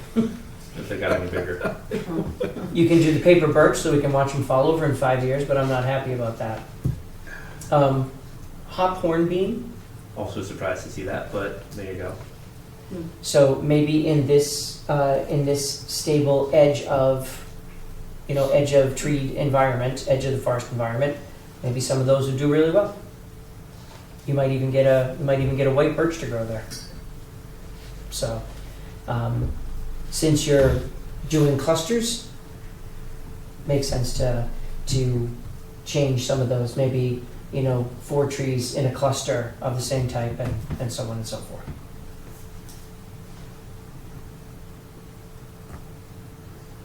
Is that more representative in your mind? Thank you. And again, the list in here on page 15, probably exactly what you're looking for. Yeah, I mean, I'd like to see where Kyle goes with this. And the ideas that you're working with, the idea that he's working with, are certainly more in that vein. I want to see these questions or issues at least addressed rather than skipped. And then, as you said, you were comfortable with what he showed you, and if you continue to be comfortable with what he comes up with next, it's obviously that's your prerogative. There you go. Well, you won't be planting until the fall, so you've got plenty of Right, time. we're not holding You it can up. be on this every 2 You got weeks plenty of until time. September. You just like coming to the meetings. I come here for the Yeah. quips of honey. You know what I'd love to see is if those 3 were hemlocks, since they're right smack in the middle, and they won't be crowding it, they won't be shading anything out, because you know what it always looks like under hemlock. Looks like the end of the world Oh, yeah. under the hemlock. Oh yeah, you ever been in a hemlock stand in the woods? Yeah, You walk through and it's, so you know why? there you go. Yeah, Actually, They make the soil acidic. actually, it's a compound that the roots produce that gets into the soil. Bill, you might want to scratch the hemlock recommendation because of the adelgid. Yeah, but you know something? So I was The just hemlock in... woolly adelgid, big, invasive. It's decimating hemlock throughout New England. It's through Massachusetts. They're all dead. Oh, the hemlocks are all disease. It's a fungus. Okay, I'm scratching. Because they'll succumb. Unless you can find a resistant species. I'm sure somebody's working on that right now. Actually, they are for elm, American elm. Really? Yeah. They yeah, are, in fact. yeah. But It's that's a... almost, So they're almost, it's 8:30. So it's Okay. 8:30. So we're an hour and 15 minutes into 10 minutes of conversation. Okay. I'm not gonna go off track anymore. You promised to? We're leaving at 10. It doesn't matter. I have to be somewhere tomorrow morning at 6. Moving along, guys. So we look forward to seeing your new plan. If you can put together a list of representative species that we can go over in 8 to 10 minutes next time, it will be perfect. That will be my pleasure to do. There you go. There you go. I would accept a motion to continue this public hearing to June 22nd. Second. All in favor, say aye. Aye. Thank you for your attendance, sir. Thank you. No Derek Delcor. Not yet, but we're gonna hold that. Maybe he misread the timing. Okay. Notice of intent. Let's reopen our public hearing 100-0405. We were gonna sign off on this tonight. Yep. And you gotta tell me whether or not to deposit that check. Kennard's local filing fee. The issue of charging a local filing fee or waiving it, personally, as commissioner, I would not propose setting a precedent to waive a filing fee. And I agree. If it was $5,000, that'd be one thing. It's 200. Have a good night, sir. Cool. Okay. Easy. So this was all cleared by the applicant. I would accept a motion to sign off on the order of conditions before us for DEP file number 100-0405. So moved. Second. All in favor, say aye. Aye. Aye. And with that, I would entertain a motion to close the public hearing for 100-0404. So moved. Second. All in favor, say aye. Aye. You didn't say aye. Oh, aye, sorry. There you go. There you go. You guys think I don't pay attention. Okay, so we've signed the OC. Oh. We might have a public comment. Oh, Carol, I'm so sorry. That's okay. So this means that they can go ahead and start building, correct? Actually, what it means is that they can move forward with their other permitting. Oh. So in other words, they can go to the building, that's for you, dear, sorry. They can go to the public, they can go to the building inspector. So what this means is that the building inspector in town, especially with projects around the ponds, will say, is there a conservation issue? This says that they have cleared the Conservation Commission and that they can now go file for a building permit. They probably could not file for a building permit before today, or they filed for one but he held it. So, Okay, so they just need the building permit. yes ma'am. I don't know if they need any zoning or planning, I don't assume they do at this point, I just don't know. This also opens a 10-day appeal period. So if you wanted to appeal to the state, you could. That's correct. That's right, so, yeah. What kind of grounds would you have to appeal to the state? The only thing I can tell you, Carol, is if we had grounds for you to appeal, we wouldn't have said yes. So, right now they have a project that protects the environment in the area, that we're looking for them to protect the environment. Unfortunately, it doesn't speak to you having a house next to your house, but it does speak to what they do to the environment in that area. So, that's our jurisdiction. Pretty or planning or zoning don't fall into our business here. So, any other questions? Best of luck. Okay, All right, let's actually switch. Let's not do that next RDA for Gerald. Let's go to John, because Gerald's not sitting here and John is. wonderful. Let's open our request for an RDA. John Wickens, 149 Oak Ridge. Come on. And that's this plan. Come on up, Mr. Wickens. How are you tonight? Great, how are you? Good, thank you. What is your project, sir? My wife and I are looking to put a deck on the back of our house. Okay. It's going to be 16 feet, or we're looking to do 16 feet wide and 12 feet of depth. All right. It looks like you've got 3 piers. Yes, sir. Those will be, we're going to try and attempt to do a, put them at 10 feet off the back of the house. Mm-hmm. So we have a 2-foot overhang. Did you already talk to the building inspector about it? We did. Okay. We did, yes. I mean, not that I don't think it'll work. I just want to make sure that. Yeah, in the back 3 pages, a couple of the diagrams I printed out. I could not take off the 4 and bring it down to 3. It's just something in there, software online that wouldn't allow me to do that, as well as the back railing on the opposite side. Because they sell concrete. Yeah, pretty much. Yeah. The other thing in my RDA, I know I did write down to do sonotubes, but it was brought to my attention that using the precast already made piers are better, as we don't have to mix concrete and we can set them that day and backfill the holes same day. If your contractor has something to lift them, then yes. If he doesn't have something to lift them, then they're much harder. Right. Exactly, yes. Okay. All right, so the question here is, so you're located over on Flanagan/Fletcher's Pond. It Yes. is funny that your mortgage inspection plan says Fletcher's. I've Cracks me heard up. that both ways and it's confused me the first time I saw it. I actually found something that called one end of the pond by one name. Oh yeah. Oh no, and then no, it that's. says, Fletcher's end of Flanagan's Pond. Yep. No, that's the whole That was argument insane. over who was responsible for which part of what. Horrible. Wow. In a permit. John, give me a feel for where you are. Are you on the backside? Are you on the? If you go down by the Sandy Pond Beach Yep. and you get to the bridge, Mhm. if you were to stop and look directly across the bridge and follow the culvert parallel you're looking, I'm Mhm. directly to the side of that. I gotcha. So if I were to come around on Oak Ridge Drive, it's not Oak Ridge there, is it? No, that's Snake Hill and then I believe to Calvin. Right, Calvin, and then it stops at Calvin, and then Oak Ridge starts. Yes, so sir. you're after. I gotcha. Yeah, it's like as soon as where Calvin ends and Pine Ridge goes to your right Yep, and yep. Oak Ridge goes, it's the second house down on the left. I gotcha. Thank you. Yes, sir. Okay, so our concern typically with these projects is what you're going to do with the soil that gets dug out. Digging out of where the piers are going to be, we would set them Right, uphill because towards the house. what we're looking for is for that material and any other disturbance to not end up in the pond. Correct. How steep is the property behind the house? He actually drew it out for you in one of his drawings. I didn't know he would have been there. I have not been there. Okay. Oh, okay. I may have the same drawing twice. What's the distance from the deck to the pond? From the back of the house, my measurements on this one here, I can show you. Okay. It's 40 feet from the back of the house to the top of the slope. Yep, and then it And drops then off. It's 59 feet from the top of that slope down. And I measured it with an angular rangefinder that takes that angular measurement compensation. It comes out to 96 feet from the back of the house to. I tried to get as close to the water as I could. I know when you get down there, Yeah. there's Right. a little bit of a step Yeah. where I'm assuming it's just for a fluctuation of the water height.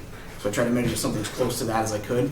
When I did it, I measured it like such, and then I just turned 180 degrees, keeping my feet in the same spot. Right. So I lost that little bit of depth from end of the rangefinder. No, that's fine. So there are almost no houses on the pond that aren't within the 100-foot buffer. Correct. So that's where our jurisdiction is. Okay, so the way that we've done these in the past, so if your contractor is going to show up and he's going to pull those out, one of the other things that he probably wants to do or you wanted to do is to put stone under the deck. Did you guys talk about doing that? We haven't, but I'm more than happy to. Okay. Oh no. It's more along the lines of you either need to lose the soil on the site without it rolling down the hill, Okay. or you need to haul the soil off. Okay. So if you had any plans to scrape away the soil under your deck, which a lot of people do because otherwise they end up with weeds and things growing under their deck, sometimes it's best to scrape the soil away, Okay. put stone down. So what he can do is if he's going to scrape the soil away and dig the holes, he can haul all the material off at once. Okay. That kind of thing. So what I'd like to condition you is that we'll say that you can either spread the soil on the property so that it's on the top of the slope, obviously nothing going down the hill, Okay. or have it hauled off. Okay. So Is there a preference to either or? I'd rather you have it hauled off only because No, that's fine. you just don't have a whole lot of space between the house and where the Understood. slope drops So off. no problem at all. Make sure that's. Most of the time it's just easier to do anyway. Yeah, he's gonna be there some other small stuff anyhow. Jess, did you have any questions? No. George? Bonnie? No. And you haven't seen it? Okay. So I don't have any issue with the project. It looks like a fun one. You're gonna build it yourself, or you're gonna hire him? My father and I can do it, and my boss actually has done a few of them on the side, so he's gonna give me a hand. Great. I will tell you that there are several different opinions. The concrete pads, when you set those, you got to be extra careful. Other people I've argued about this years and years, only to see that it was the best way. They will actually frame the deck up on almost like two sawhorses. Okay. And then what they do is they dig down in the areas directly under so they can't miss. Right. They pour the concrete and then they put the pieces in and then they pull the sawhorses out and they do the same thing on the two ends. And when they're done, the deck is exactly where it's supposed to be and the concrete lines up perfectly because every other time you drive by and you'll see that Just slightly shifted. just enough that you can catch it with your eye and it's annoying as all get out. Which is the other reason for the 2-foot overhang. Anyway, just something to think about. If you put those in, just know that you will be off. Yeah, trying to get that exact point. Yeah, you're gonna miss. And it's saying the best way. It'll be disappointing. Okay, so the only thing.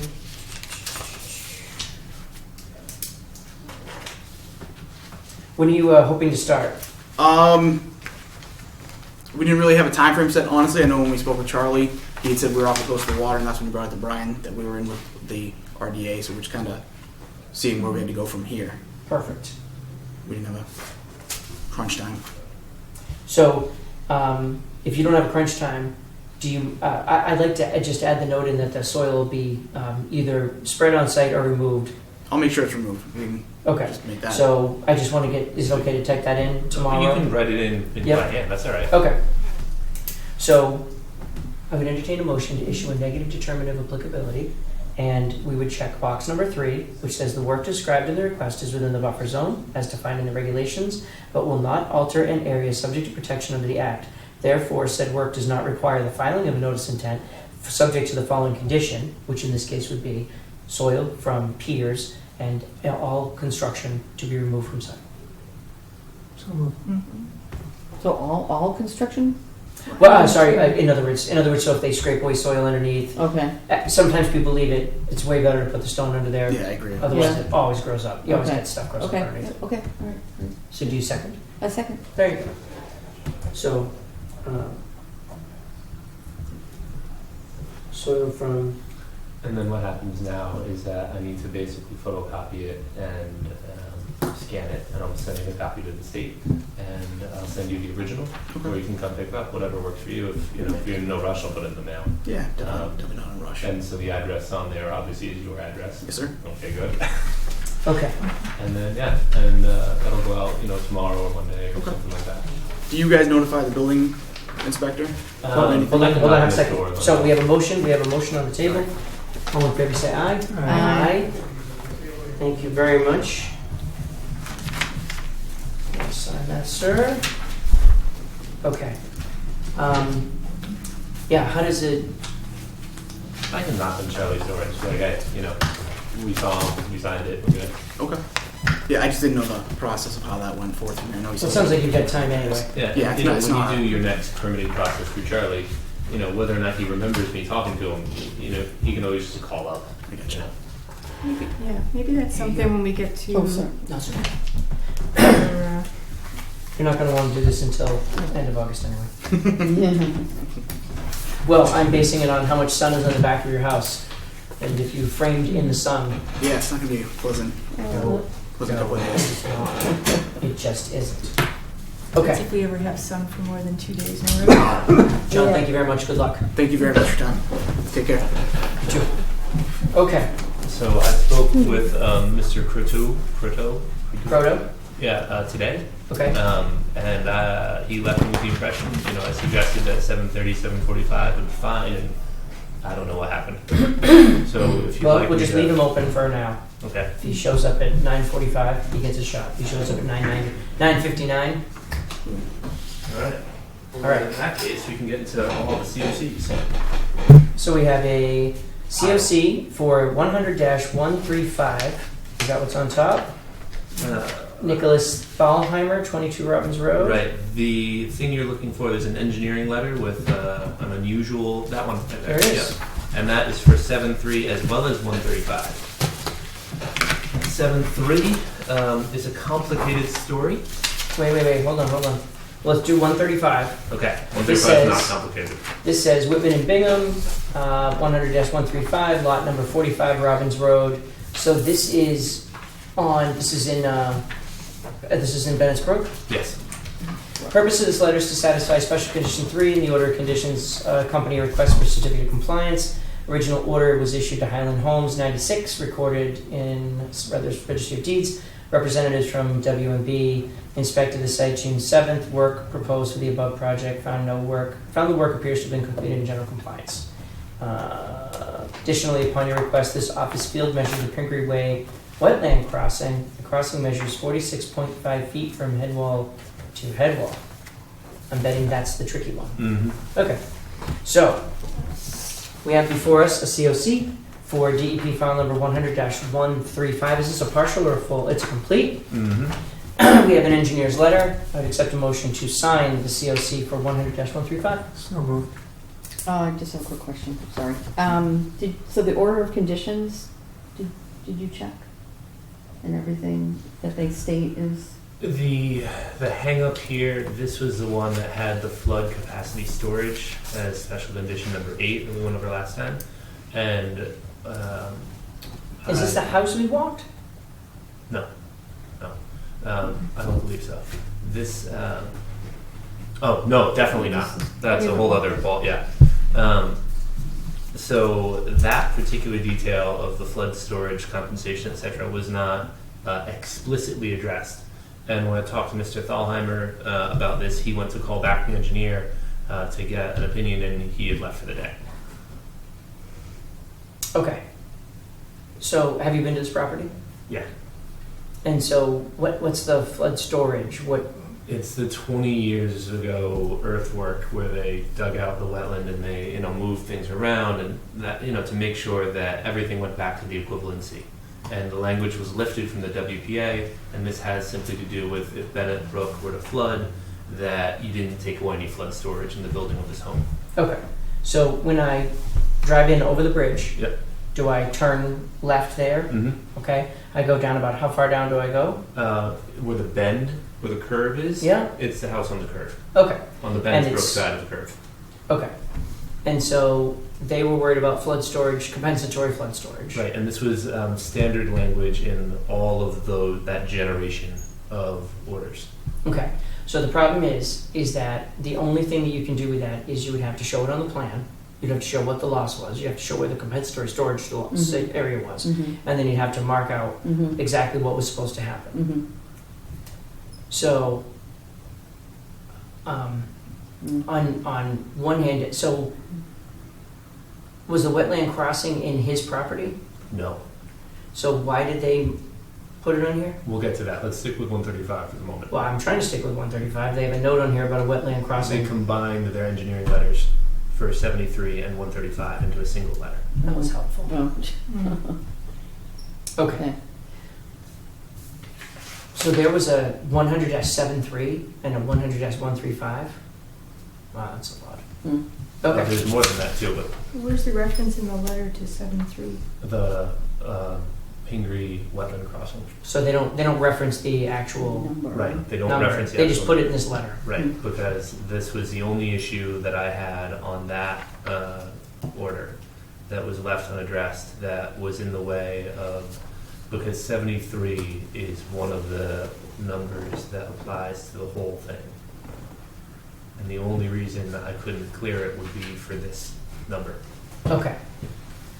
So 73 applies to this lot as well. It So applies to everybody in Bensbrook. so it's okay that it ended up in this letter. I'm just trying to make sure that I understand it as we go forward. Okay. I From haven't a, gotten confusing yet, give me a second. from a compensatory flood storage, did the plans show like a specific square or cubic footage? I don't have the plan. Okay. I asked Ross for it. I asked Steve 2 weeks ago, and he forgot. And then checked in with him again today, and he said he'd give it to me tomorrow. Okay. Ugh. You know, the thing would be, you know, let's just say they didn't do it right. What would be the thing to do now? You know, would you enforce flood compensation on somebody 25 odd years later? You know, and 3 property owners down the line. You know, that kind of. Well, so here's where it gets really ugly. So if we sign off on it, then we're saying that the flood compensatory storage didn't count. Right. So those are two sides of a really lousy coin. Right. Okay, then we're gonna hold this until we see the plan, so that we can at least look at it, because if it's 20 cubic feet of compensatory flood storage, I'm not worried about it. If it's 2,000 feet of, cubic feet of compensatory flood storage, then it's a big deal. Okay, so then the next portion of this is, would you be interested in signing off on it? And let's say I find out tomorrow that everything's fine. You know, then I can, I just as soon look at it together in the next Okay. meeting. It'll just take 10 minutes, now that we know what we're looking for. Okay, I see that you have the next one, which is 100-073, which is also for Nicholas Dalheimer for 22 Robbins Road for this Pingree Hill wetland crossing. Do we have a plan to look at for that? no. That one, the plan is the least of the troubles. That was put in one of the very original DEP numbers. The other one is 74. 74 is getting is crossing Bennett's Brook. Okay, And 73 is the unnamed tributary next to the house where you guys went and did the replication. yeah. Okay, so that was. Is that this crossing that was measured? Yes, that Okay. crossing. So this DEP number was issued in '88. Wow. At that point, there was quite the battle between the planning board and the commission over the width of the road. The commission wanted something smaller than the planning board would allow. What was resolved was that the order was amended in 1996, and the letter I have states that the new road will be 40 to 46 feet wide. You know, the whole width of the disturbance. Okay. So that plan. There he is. I'm tremendously sorry. No. Have a seat. We're doing one thing, and then we'll get right with you. Thank you very much. So that plan is the one I'm waiting for tomorrow. Okay. The hang up is that the 3 board members who assigned the amended order 10 years later signed an invalid COC for 73, and it's recorded. So there's an invalid order for this. Why was it What invalid? defines an Well, you said invalid? invalid COC. Right.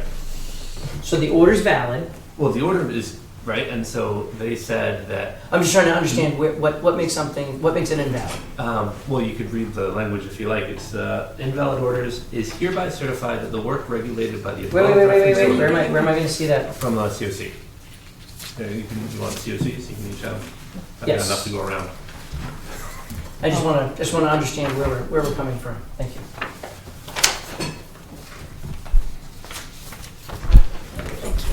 I gave mine to George. You got one. So an invalid order is hereby certified that the work regulated by the above referenced order of conditions never commenced.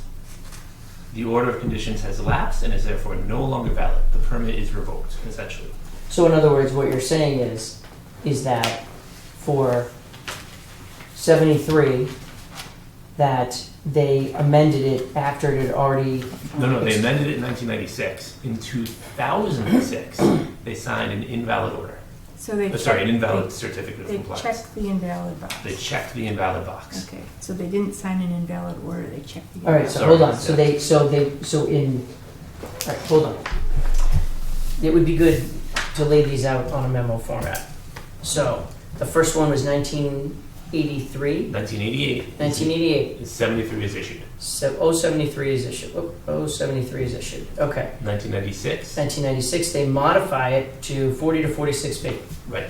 They settle their issue with the planning board. We move on. Okay? The 3 individuals who signed that Yep. are still there in 2006 or 2003. 2003. 2003, yeah. And they check the invalid box on the certificate of compliance. Okay, so hold on. One quick question. When was that one signed? Do you know? Yeah, the 03. When? It's in the notes. I did lay this out in my storytelling in your meeting updates. Okay, that would have been the thing to pull up. Hold on. That's what I was talking about. This would be page, 3, Bonnie, are you on? Yeah, I'm just kind of, yeah, it's page 2. Here we go. But they didn't know what. So 374, supporting paperwork, cover sheets, nearly the whole file, it's on the same, single letter form, single decision, faded plan, distinct, 073 not reported. 073 covered the culvert over the unnamed tributary to Bennett's Brook on Finger Way, same brook you recently visited, right, it's got trees growing up inside of it. 074 issued to cover the crossing of Bennett's Brook itself, which is actually the actual entrance to the property. An amended OOC was signed by Elders Pool and D. Filippo in 96, changing the allowed road width from 34 to 40 to 46. 2003, the same 3 signed an invalid OOC, which is interesting. Or COC. So, invalid COC, sorry. So you didn't sign it? No. And apparently I didn't sign it. Because 2003 is when I joined. So, perhaps they thought they were amending the order, that amending the order invalidated the original? Well, in the confusion, I'm trying to come up with harebrained ideas, and perhaps they signed an invalid for the unamended, thinking that when you amend an order, you somehow create a second order, and so they were invalidating the unamended original order. Perhaps, I don't know. I got nothing. So anyway, that's recorded. So now, however, this gets more complicated because now you guys are involved. Partial COCs were also signed and recorded subsequent to the invalid order. So now my closing attorneys that are calling me up in Bennett's Brook are very confused, and they don't know if they need to ask for a COC or if the job never happened. You know, and they're Well, cleared. Clearly it happened. So There's that's a bridge problem there. number 1. Yes. When did it happen? When did the bridge happen? Yeah. Well, so it was 95, 94 when they were selling house lots. And I don't know how far they got. That would have been before 2000, and they would have come around that corner. easily before 2000. So I don't know why. I don't understand I don't even understand the box. Starting over. Invalid order of conditions, hereby certify the work regulated by the above referenced order of conditions never commenced. So you're issuing a certificate of compliance to say it's all closed out because nothing ever happened, it's lapsed, it's no longer valid, no future work will happen, this is all done. Right, it's putting the caboose on the train. Right, except that if they'd signed that in 2003, they were wrong. Right. So that doesn't make any sense. Also correct. In talking with Judy about this particular issue, she suggested that just signing a full COC would, if someone were to look in the registry, they would see the invalid, they would see the partials, and then they'd see a full. And so, in both cases, the DEP number has been dealt with either as an invalid or as a full COC. They don't care. They just know that it's a closed number. It won't impact their transaction. Well, based on the fact that most people sell houses without their attorneys doing their job anyway, it doesn't seem to impact a lot of transactions anyhow. Okay. So we can do a full COC. Well, so let's step back one more. Mhm. Do we have a plan of what they were supposed to do there? No. Is that coming from Steve? Tomorrow. Okay. And the only detail in the order that I could hang anything on was that the letter referenced the 40 to 46, and the orders referenced the plan, and the plan is referenced in the letter. So I can draw the conclusion that this order of conditions required the wetland crossing to be no more than 46 feet. And 46 and a half, we built it in 1998. Well, it's also got plus or minus, Right. It's but within could have settled 3 inches on each side. Okay. So, I feel very comfortable when we look at a plan because that gives us the ability to see if there are any other notes on there, anything extraneous that we don't understand or know about. So, I don't think it hurts. Is Mr. Thalian looking to sell his home? He's the lawyer. Yeah, I've gotten an earful from both ends on this one, so that just means 2 more weeks of getting earfuls. I'm not really sure what kind of earful they'd like to give us. We don't have a plan on record. So if they'd Oh, like no, to come it's in and one- talk to us, I can promise them that I can have the discussion with them. It's one of these things that generally happens when they discover that this is in the way. Yeah. And we appreciate that, and we're doing everything we can to get to the bottom of it, which will require being able to look at a plan and walk on the project. Right, and the plan should be arriving tomorrow because Steve supposedly has found it. Well, this gives him 2 weeks in case something goes wrong. Who is Steve? Sears. So our next hearing 22nd. is the 22nd. So if we had to, it would be great if we could walk it on the 24th. We'd have the chance to have the plan in our hands. If there was something that we couldn't understand, we can go from there. But I would really rather have the plan in my hand before we go and sign off on anything like that. Okay. All right, so what that means, before we talk to our friend Mr. Delcor, what that means is that we're going to put 135 and 073, which would have been which was a partial, right? No, they're both full. Oh, I'm looking at the. Yeah, you've got the. I've got yeah. different ones all over the place here. Okay, so here I'm going to pass you back 135, so we don't lose it. Actually, Yep. could everybody pass me back the one I gave you for reading purposes? Thank you. Sure. Okay, so 135 we're going to put to next week, 622. And 073 we're going to put to next week to 622.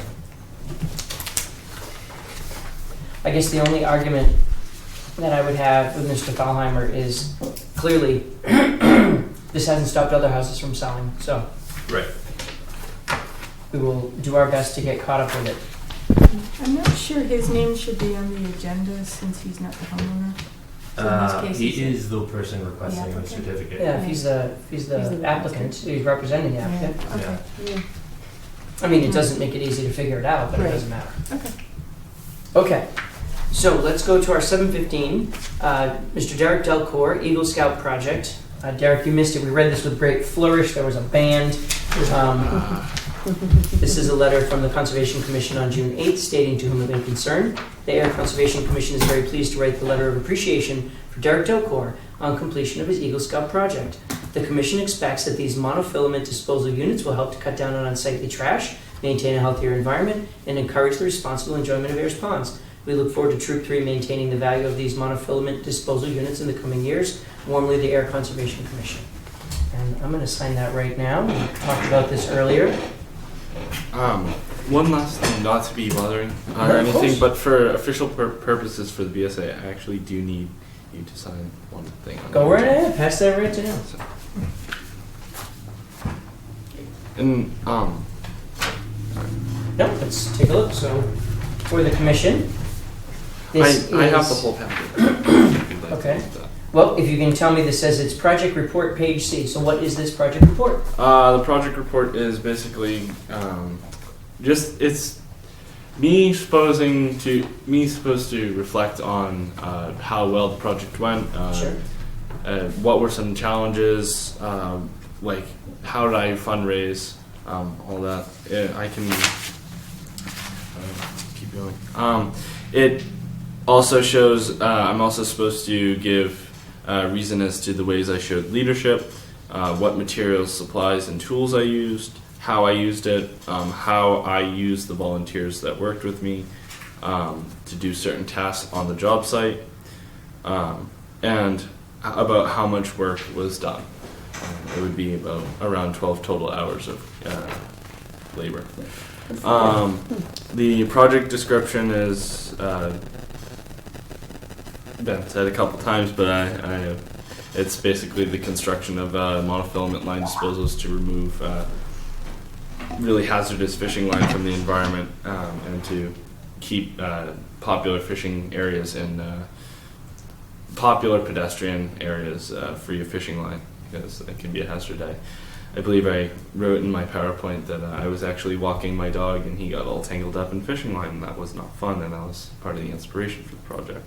That's good. I also need to describe what I did immediately after I proposed my project and got it approved by the committee here. And that was basically just a quick collection of my materials and moving ahead with the proposed ideas. And then some basic observations of what went well and what was challenging. And the most challenging part was during the material collection. There was actually one part that was harder to find, but still fairly easy, fairly accessible, and that was the PVC screens that lock into the bottom. They seem to be a slightly rarer piece, less manufactured, as they were often out of stock. But the majority of what went well was getting United States Boating Association to send me the labels for the project, Nice. which was cost-free to me. And the actual work of the project went fairly smoothly, and basically everyone worked together well, and I thought it was a smooth deployment of these projects. If you like, I have the whole No, I report appreciate you here. reading it to me, and I And the changes that I had to make from the original proposal, the only change was the amount of proposals. From originally, but this was changed during the meeting with you. I was originally going to make 5 with no extras, but the Conservation Commission proposed that I make 3 extras. I can give you that. I can give you those at a later date. I have them not with me right now, but they're in my garage. that would be great. And then that last page there. So Which is- how many total did you make? I made 8, 8.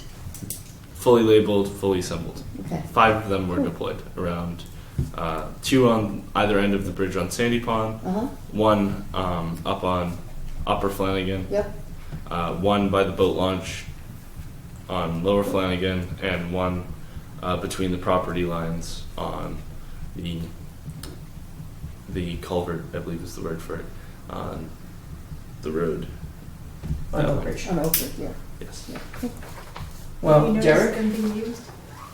Yes, actually. Yeah. And during the site cleanup, we were using them because there were various bundles of fishing line everywhere.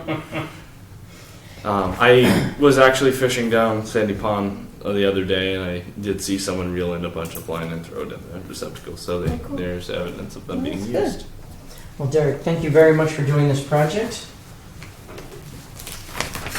Congratulations. Nice work. We look forward to hopefully not using them, because that just means I just lost a lot of line, right? I'm all tangled up. But Yeah, I mean, but I'm glad they're there. you're not killing the fish. So. That's right. Or getting dogs tangled up, which is much Or worse. destroying motors. Yeah. Yes. Or turtles. Yeah, that's true. Poor little turtles. Well, thank you That's very really much. good. You've only We got have a bunch nesting in my yard, actually. Yeah, we do too. It's cool. Yeah. Yeah. Thank you very much. Thank you. You have a week left of school, so don't. 2 weeks. 2? Yeah. Thought Noah said it was the 15th. I get out the 24th Well, I think that is. All right. at Parker. I'm ready. Thank you very much. Take care. All right. I'm glad we held that. Just for the sake of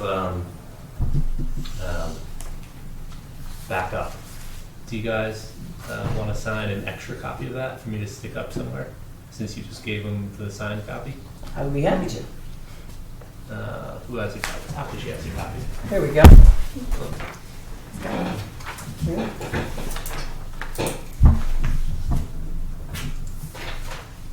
Thank you. All right. So we were moving along. Would you want all of us to sign it? Yeah, I'll just pass it around. Why did we do that? Sorry about that. Oh, I guess I'm special. Thanks, Bill. Oh, All right, more COC fun. All right. So we had COC for Brigo Solar. Do you have that one? Did we end?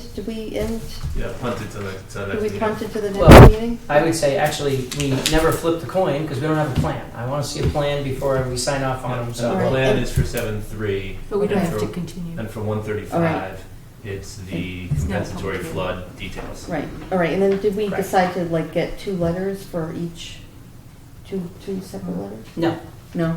No. Okay. I'm not worried about it. All right. In that, let's face it, if they had emailed Brian and said it was 46'6", we would have been okay with that. Okay. So the fact that it's in the letter is great. Okay, so the only reason we didn't sign off on Borrego is they needed a growing season from last year. How's the grass? Lovely. Wonderful.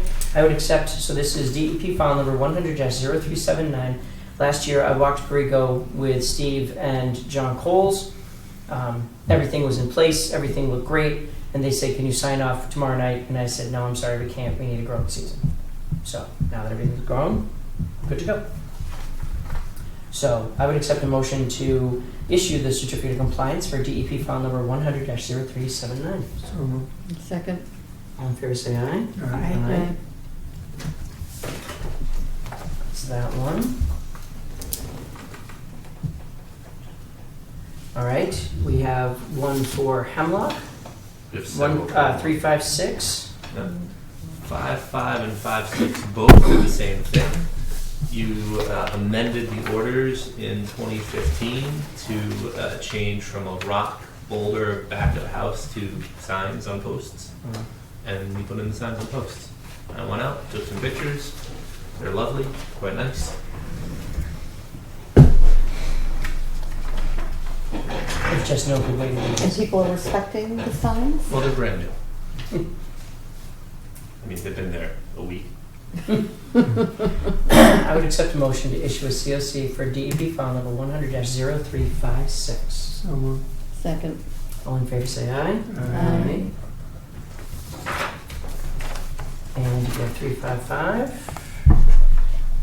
I would accept a motion to issue a COC for 100-0355. So moved. Second. All in favor, say aye. Aye. Aye. Aye. All right.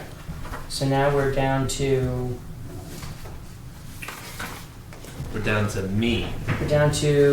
these ones you have. Right. So I've talked to Steve about these. Steve, The two Finger Hill ones? These are Steve Mulaney, right? yeah, Steve Mulaney, the two Finger Hill ones. These numbers, these permits from Ridgeview's perspective are moot, they're expired, they're unimportant, they don't need them. Those parcels have changed shape, and so they are unconcerned, and there have been subsequent DEP numbers that cover those same parcels. My concern is that that's not entirely true because, you know, a DEP number stays open until it is closed, whether through an invalid or through a partial or a full or, you know, one of these mechanisms. And so Steve has stated that he has no interest or intent of recording them, even though these orders have both been recorded. But having the invalid certificate in the files would be helpful later on, especially in the context of I can have these conversations with Steve. We're both on the same page with these. We both agree that these projects never happened. Whereas if in 10 or 15 years this issue comes up, Steve's moved on. Like nobody knows, 073? for instance. Yeah. So, you know, if that comes up, they can reach into the files, they can pull them out, even if they've never been recorded, they will have been signed. And then the next homeowner down the line, or the next attorney down the line, Sees them in there. right, they could record them and deal with them on their own. So Okay. these were house lots that were never built? Let me try to remember. Well, hold on. So to be clear, Mm. we're signing a invalid COC? Right. Okay, so at that point, it doesn't matter. It doesn't matter what Well, they're. So, They weren't infrastructure related. The infrastructure related ones are all still flowing in multiple lots. Each number was specific to an individual lot. And if I'm remembering my maps right, both of them were off of 2A on that side of the development. let me put it a different way. If they didn't happen, by invalidating these, we're saying they're never gonna happen. What was the date on them anyway? Or, Yeah, there you or, go. I mean, This one was issued in 05, and this one, Yeah, they reconfigured the whole Woodland Way that's not right. from That what can't they be right. originally planned. What's that? Oh, I have so 2014 there on this could, there one. could be actually new lots 2014? on Yeah, that these doesn't seem old right, original but- lots? I think that's That what Brian definitely Yeah, doesn't said, seem that right. That's a they carryover from changed one it, of, so I can the change the page subsequent anyway.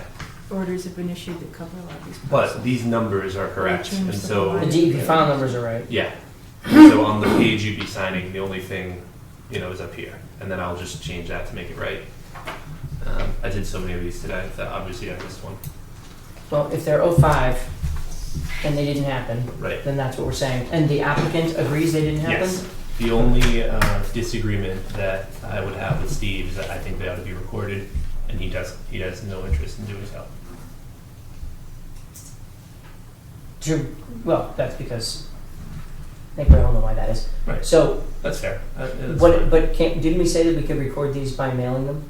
Well, what would end up happening is that even though he's not going to record them, I'll send him a copy anyway. I'll have a copy in the files. I'll send a copy. No, hold to on. So, Oh, sorry. I don't want to end up in the same boat that 073. Well, we can send record these. them if We you'd can like. record them. Absolutely. Right? What was the cost to record? It's like $75, right? Yeah, like 75, 80. Yeah. And didn't we say we were going to end up with $4,000? Yeah. I can record them if you'd like. Doesn't it make sense? For us to be paying money to record somebody else's?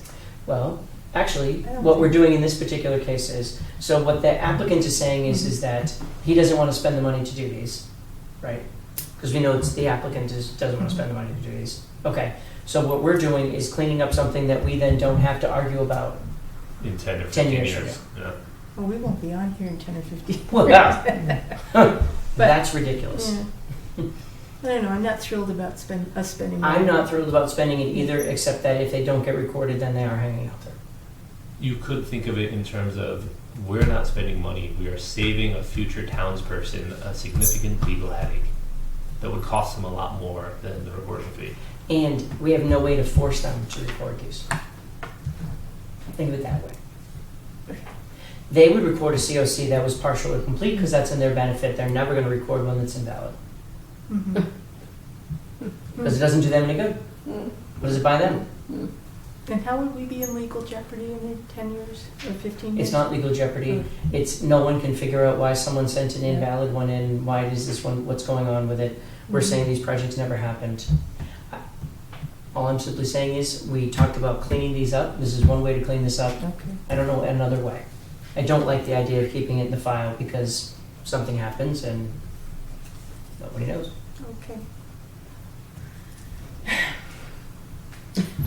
I mean, it's not like the Cambridge Registry of Deeds is going to be there in 25 years anyway. It's going to be on the water. But wherever they move it to, there's a possibility. All right. So I would accept a motion to issue an invalid COC stating that it is checking box invalid order of conditions. This project never happened. The work didn't commence. It is lapsed. No longer valid. No future work subject to regulation under the Wetlands Protection Act may commence without filing a new NOI for DEP file 100-0277. So moved. Second. All in favor say aye. All right. Aye. You can't be upset about the invalid order of conditions. Not that part. I would entertain a motion to issue a invalid order of conditions for the certificate of compliance for DEP file number 100-0276. The work here never happened. The order has lapsed, is no longer valid. No future work can commence without filing a new NOI. So moved. Second. All in favor say aye. All right. Aye. Begrudging? You understand this is actually helping us. All right, Chad, you're gonna like this one better then. Oh, wait, hold on. Oh. One more. So, as a point of reference, I would entertain a motion that we now file DEP file number, COCs for file numbers 276 and 277 for the good of the Air Conservation Commission's future members. So moved. Second. All in favor say aye. Aye. You could have abstained, that's why I gave it to you. I threw that bomb. All right, what's 183? An unrecorded invalid order, or sorry, an unrecorded original order of conditions closing out the internal file because it was deeply confusing, and 3.5 months ago we covered this. You have a plan in front of you, the bottom of your pile. What's the, That one, the black and white, grainy looking thing. this thing? All right, so if you turn it, you can see on Looker's right, lots 1, 2, and 3. And on Looker's I left saw this earlier. Hold is on. lot 4. Where did it go? What's left? Where's lot 4? Look- Oh, I see wait, it. Lookers? Looker's left.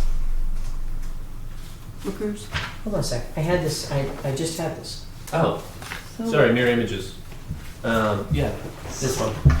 Right there. Okay. Oh, Oh, here it is. Yeah.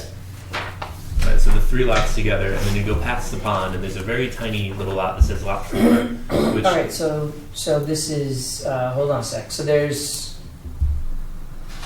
the big piece in the middle is our new conservation restriction Where's the new house that just was built? on lot 4. I'm pretty sure.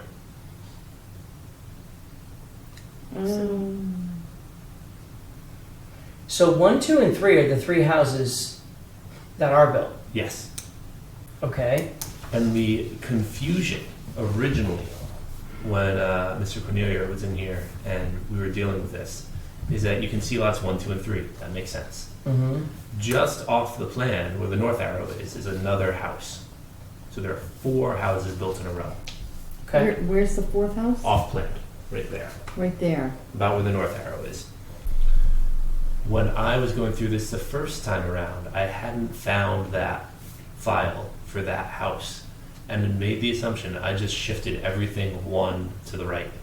So the house that's not on this plan, I thought was lot 1. And so lot 4 was very hard to find because all of the addresses, all the numbers, it just didn't line up. I have found this plan. I've figured out that lot 4 lines up and that this 100-0183 was taken out for that lot. This order of conditions was never recorded. The project was never done, the whole thing, so this is another invalid.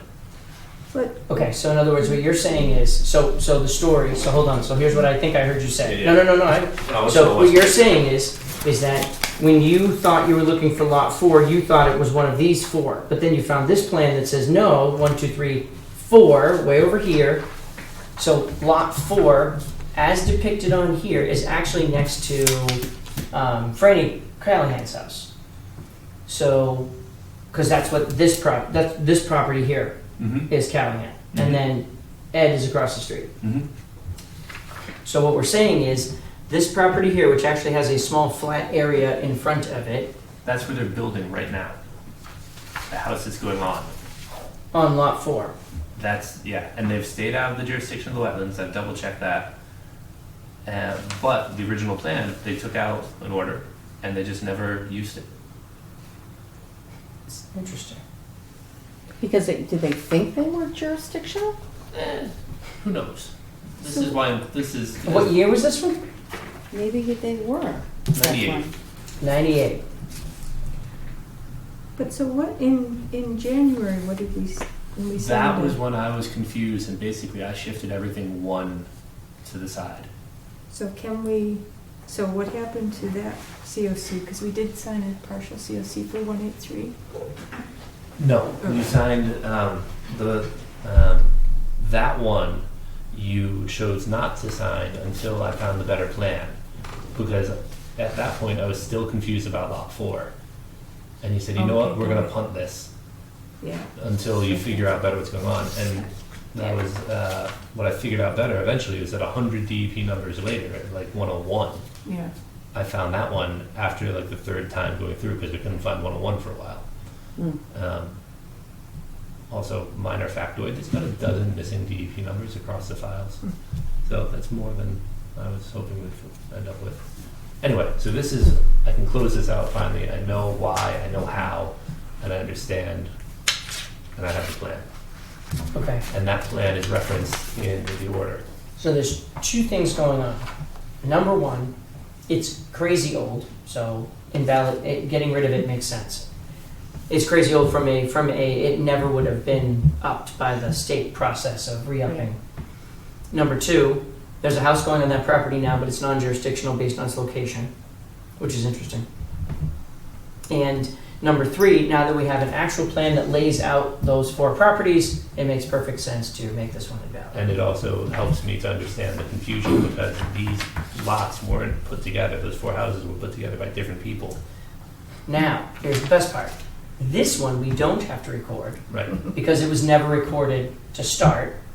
So there's nothing that anyone's going to turn up in a deed research when they go looking for it. Right. The So only- we're just invalidating it to put it in the file to say, Right.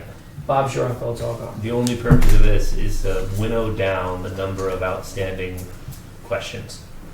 So I would accept a motion for DEP file number 100-183 to issue an invalid order of conditions checking box number 3 of the COC, hereby certified the work regulated here by this attached order of conditions was never commenced, it has lapsed, it is no longer valid, and any future work under the Wetland Protection Act on this project must require an NOI. So moved. Second. And you said it was 98? I think that's what it says in the front. There it is, January of 98. All in favor say aye. Aye. That is fantastic. All right. And just for fun, FYI, next meeting, Orion is going to be closing out some of their old the DP numbers that were left hanging. They sent me their materials today. All right. Which Yeah. one was I believe it's 222 and like 280 something. That's the one where we have a conservation restriction. Oh, yay. Oh, Bonnie has to Yeah, sign Broughton. On Broughton. What street is that? that. Westwood Road? Oh, Westford Road, yeah. Yeah. Yeah. Right, Orion, yeah, Orion, that yeah. office building, behind Yeah. that. Where the cows used to be. Yeah. I miss the cows. Yeah. Okay, I miss the rats. All right. No one ever saw that. All right, so if I were to go down our agenda right now, You did the whole thing. we did accept accounts payable. So this is here for bug spray. Yep. What's a Costco? Just grab some. Right. I think that's stretching the bounds of what we would normally pay for. I got 4. 4. They came in taxi too, and I don't know about you, but at Costco I tend to grab 2 of Stock up. everything. Stock up. And that's what's dangerous. Look at all this money on organic figs. Marie loves them. I would entertain a motion, and this is in the office. Yeah. So actually, we need it for Tuesday. Yeah, it's in the second drawer. Are you coming on the walk Tuesday? No. Okay. Are you here that night? Yes. You should. Then you Oh. should come on the walk. Actually, when you put that, that never happens. Yeah. Fair Tuesday enough. night. I'll bring the bug spray. Bring the bug spray. I would entertain a motion to pay $33.98 for honest bug spray for the office. So moved. Second. All in favor, say aye. Aye. Does that have deed in it? No D. Will it work? Yeah. All right, I'm going to spray one leg with DEET and one leg with this. It smells nice too. That's usually an absolute non-guarantee. Alright. Is that the only accounts payable? Not quite. What did Lisa want? Yes. So this is what the new union contract has settled upon. Everybody gets a 2% across the board increase, and this is the formalization of your approval of what the town has negotiated with the union and the Robert proposed, et cetera, plinko of decisions. Okay. And that's for 018, fiscal year 018. Correct. Okay. All right. We can vote on this, although I don't know that there's any point. Entertain a motion to sign off this form authorizing the fiscal year 2018 pay rates in the case of boards a majority of members sign. So moved. Second. All in favor, say aye. Aye.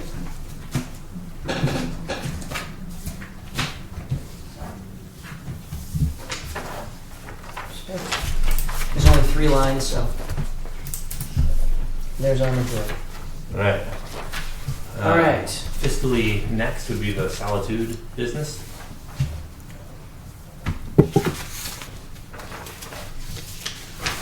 All right, so the question was,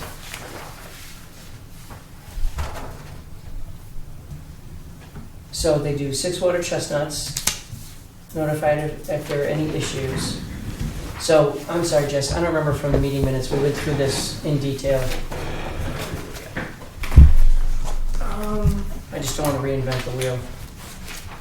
They covered all of the points you brought up in terms of disposal, in terms of responsibilities, and that was about it, honestly, in terms of the things you brought up. You just want to make sure that who was going to dispose of things was clear, and that they knew there's human health risks, and that they wouldn't.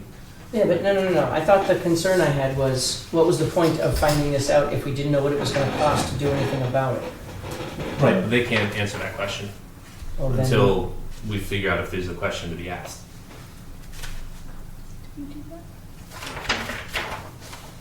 I think that's legit. You know, you find out, you test, you find out, and then you move forward from, I mean, it's gotta be data driven, right? Oh, You know, if there is an arsenic disposal problem, it's then just that, that one. that sets me on the Just path that- of figuring out it's how to the end of dispose of our meeting. arsenic.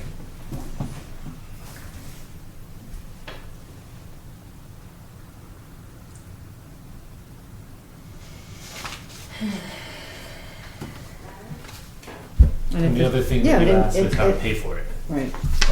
And the language from the fall town meeting had to do with that money would be used on the spring treatment of the town's ponds for weeds. It was very broad and general.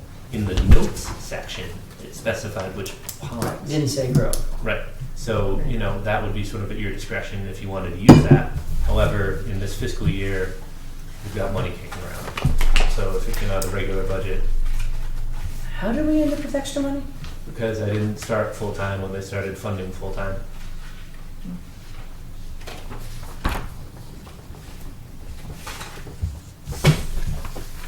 And because this is a line item bottom budget, right? I don't want to be rude. I just want to make sure I'm clear. Yeah. So you did this math? Did anyone else do the math with you to confirm it? I would hate that we spend $600 and we get to the end of the year and we literally don't have $600 to pay. So I believe on the sheet you have 8450 85 somewhere in the some leftover money that has not yet been spent. I have 8339. All right, that's close enough. It's probably just your report came out at a different time than my report. May 30th at 15:46 hours. Top left. 5/26/2017. Okay. So How did we spend, how much? 84, or what? 84 what? 8450 and change is what was And I'm at left in the budget. 8339, so Right. that's funny. So somehow just about $100 went away in a week. Might have been my mileage. So if I take my 2 paychecks pre-tax, Mhm. add them together, subtract, there's $4,400 left over. Okay. In conservation agent line item. In the Conservation Commission line item. Well, no, you mean total? Yeah, sum Okay, total. I Because gotcha. all of the funds, all of the little line items in this board don't actually, in a manner of speaking, they don't actually matter. It's a single pot that pays for all of it. Right. I didn't know if you were referring to line 5100 or 51,000 or the total lines. You're talking the total line. Okay. Based on Brian's math, I would entertain a motion to engage this sampling contract for Solitude to perform the 6 water chestnut sample tests from around the pond. Well, it's just in this one corner. Yeah, of the they're pond. just the plants. There's no water being tested. It's just the one little infestation on the, Yeah, East above end. that bridge That's the only place where it is? currently, which yes. Geosyntec recommended getting rid of while it was small. So, Um, sorry, did I say water? I probably meant I just didn't finish my Water sentence. chestnut, My yeah. water chestnut. 6 water chestnut samples to be collected from our pond, from Grove Pond. It says Ayer Ponds, but it should be Grove Pond. So, Amendment? Go ahead. Could we ask them at the same time to, do an evaluation of what it would cost to remove the whole Yeah. thing, and then, so Get they that ball could do rolling. Well, that. so- Yeah, yeah. We'll get that ball rolling, but then depending on what they find in the testing, they could reshape that, depending on. Well, I think that's what our discussion was the last time, Yeah. which was basically, we could say that they could put something together, but they don't know what they're putting together yet. Right. So they need to come back with the sampling information to then tell us what to do. Right. So While when they're they, on re- site, when they yeah. reply with the Yes. sampling information, Right, but They if should they're give us a looking- pl- Yeah. they they're should tell us looking what at to the do amount. once that happens. Yeah. There's nothing they can do until that happens. Exactly. Well, you said get the ball rolling, that's putting the No, I cart meant- before the proverbial horse. No, I meant while they're out there picking their 6 plants, they can evaluate the quantity and what it would cost. Well, they can actually, I would think they could evaluate what it would cost to do a pull of all of those plants, Mhm. and then that would be affected by what they tested for. But then they don't know what they're gonna run into, but yes, Right, they but can in look at terms it of- for, they can get an Right. idea. Okay, so the only concern I have, so we have a motion on the table with an amendment that they put together, give us a proposal after that. All in favor, say aye. Aye. Jess? I didn't hear you. Okay, so the only concern I have is, I don't know if I can sign this. I don't know if it needs to be signed by the Board of Selectmen, if it's contract. We've never signed Oh, contracts. yeah.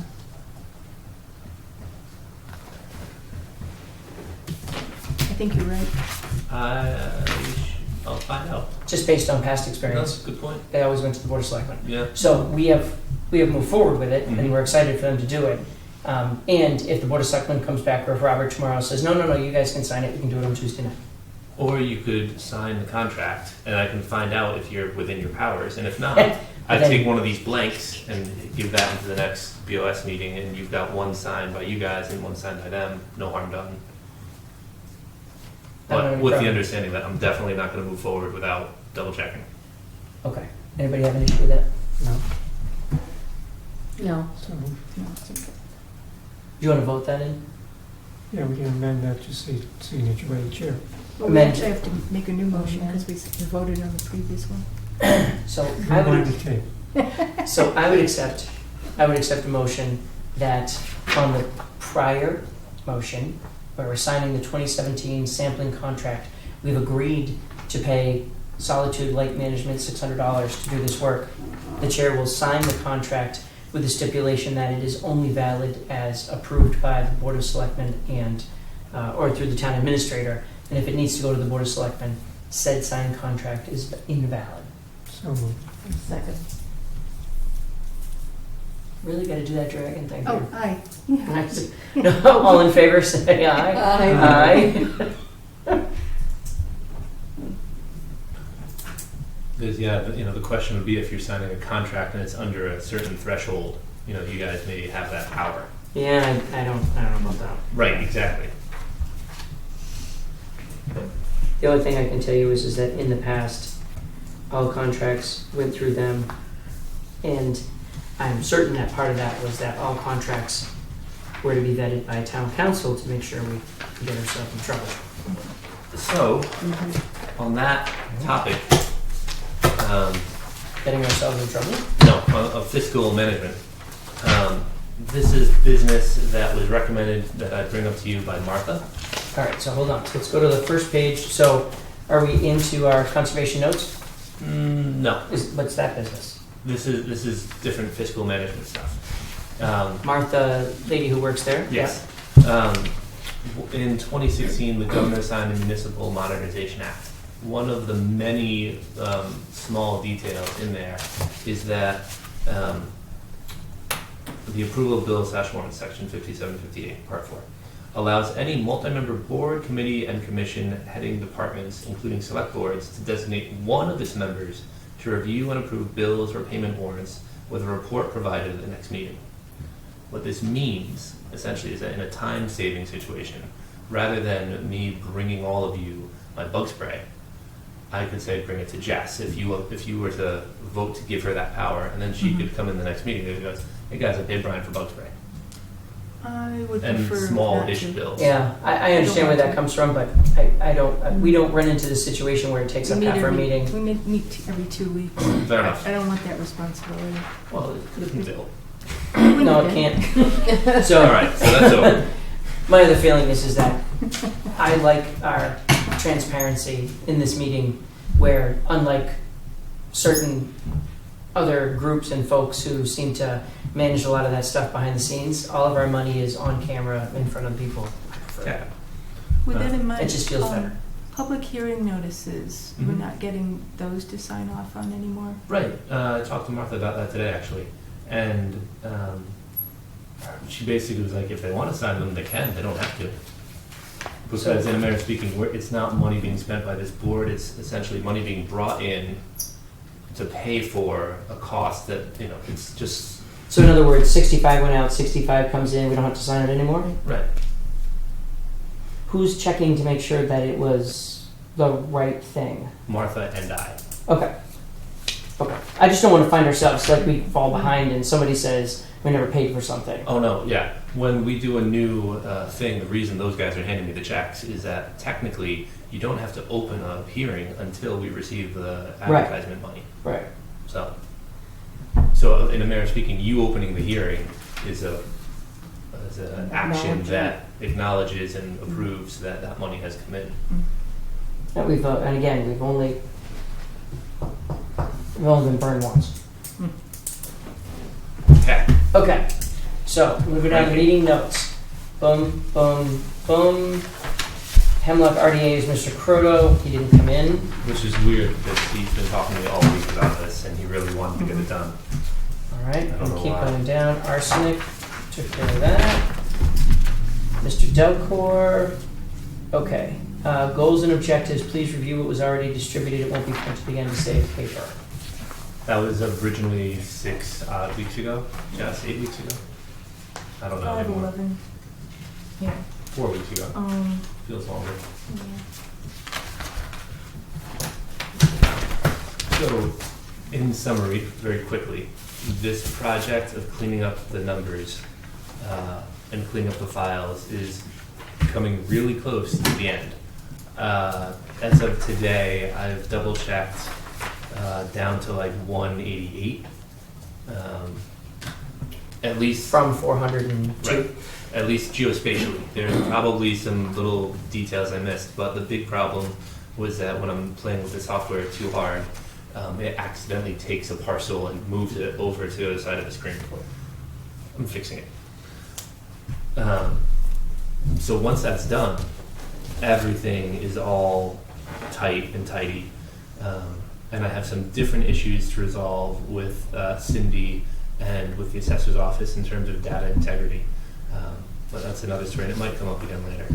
But Data integrity for, well, in a manner of speaking, by choosing not to post this stuff to Mr. Mapper online, what it creates is that I have a duplicate database that may not line up exactly with what the assessor's database is, and I'm essentially holding my own personal database of land information that could or could not be the same as what the assessor's holding.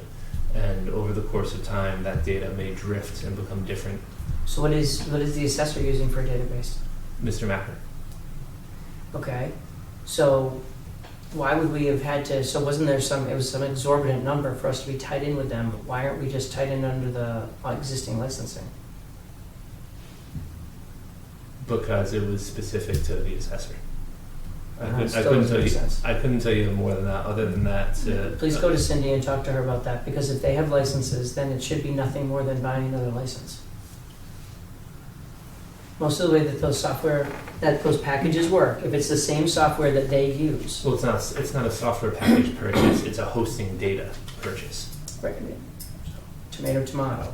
So if they're working on that host, then we shouldn't have to buy like we're another entire town Right, to and do you're the not. same job, The cost that they offered you is much reduced compared to what the assessors paid.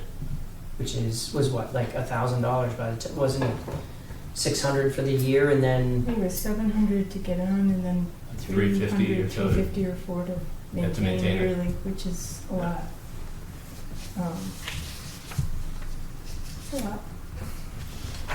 Anyway, but that'll come up again in terms of conversations internally with Cindy and the assessor to make sure that my database meets her data specs for integrity and lining things up.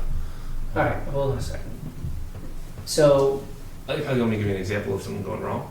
well, no, I want to step back and I want to figure out why we started using something that we didn't figure out what we were going to pay for at first. So, Well, because I'm using it for free. The thing I'm doing is free. right, okay, And to make the data public and to append it and line it up with the existing parcel data that the assessor has put out publicly. Now if you want assessor's data, that's the source data, is Right. what they've got. And so the problem becomes when the willows, for instance, if that was to be sliced up into little individual parcels, I could miss that boat so that I would have to re-download it and I would have to individually do the work again that is being done for the assessor annually when they redraw the lines. And I would have to do that again internally, personally, to maintain so that I know that like lot 4 is associated with DP 100-500 as opposed to all of old lot X being that kind of thing. so I see where you're coming from. So number one, I guess the good news is we're 9 square acres, or 9 square miles. So I'm not assuming that that's going to be a huge and prevalent problem. In fact, basically it would be the willows. It would be Sandy Pond 3 should already be all done. Oh yeah, it's the willows and it's Autumn Ridge if they ever do that, but I think they're going to keep that as one big thing. Autumn Ridge they can't change. Well, the lines if they ever divvied it up, just because there's so many individual homeowners in the condominium. Anyway. Yeah, I don't. They can't change Can't Autumn change Ridge. it. Autumn Ridge started that way. It's staying that way. So it's the one, So it's- and there's one other that I thought would be an issue at some point. It's not coming to mind. Anyway, but it'd be So- that same situation of a big lot being many small lots. I just want to make sure we're talking about so we're talking about an awful lot of money to tie into something that, and we talked about we were uncomfortable making it public. So there's another aspect to it. And then, so the third aspect is if it's not going to be something that happens every week, then it's really Right, it's an not a big annual deal. update. Right. Yeah, and I'll just work it out with them to make sure that the process is flowing so that I'm not accidentally telling Mr. Bill that, he's on lot X and he has a DP number when really that's not true. Well, at that point, I mean, I would think that there are other resources to go back to anyway. Yeah, and part of what I'm doing is making sure that the book and page, all of the cross references are in the same space. Right. Yeah. All right. So if, I guess what I'm basically getting to the end of is, if we need to meet with Cindy to talk about this, then we will, but if there's a way to do this and it's every January when there's nothing else to do because no one's building anything, we spend a week going through and making sure the database is accurate, then that's probably the right thing to do. Right. So the moral of the story is essentially that this has been a time suck, it's been huge, and it's nearly at its end, which means I'm going to have a lot of time to twiddle my thumbs unless you come up with a new priority. Did you have thoughts about things that you wanted to do? I have lots of thoughts, and I could probably hire 3 underlings to take it all on, so there needs to be a prioritization. So you're the underling. There So, are 3 of them. We're the 3 so, underlings. So, in my mind, the things that ought to be taken up sooner rather than later are an extension of what I've already been doing with the permits, which would be, for instance, the commission's land management responsibilities being taken up in a, I suppose, more comprehensive manner. Meaning, for instance, Orion Park, we have a conservation restriction. We've had that CR for 15 odd years. Right? 15, give or take? Sure. All right.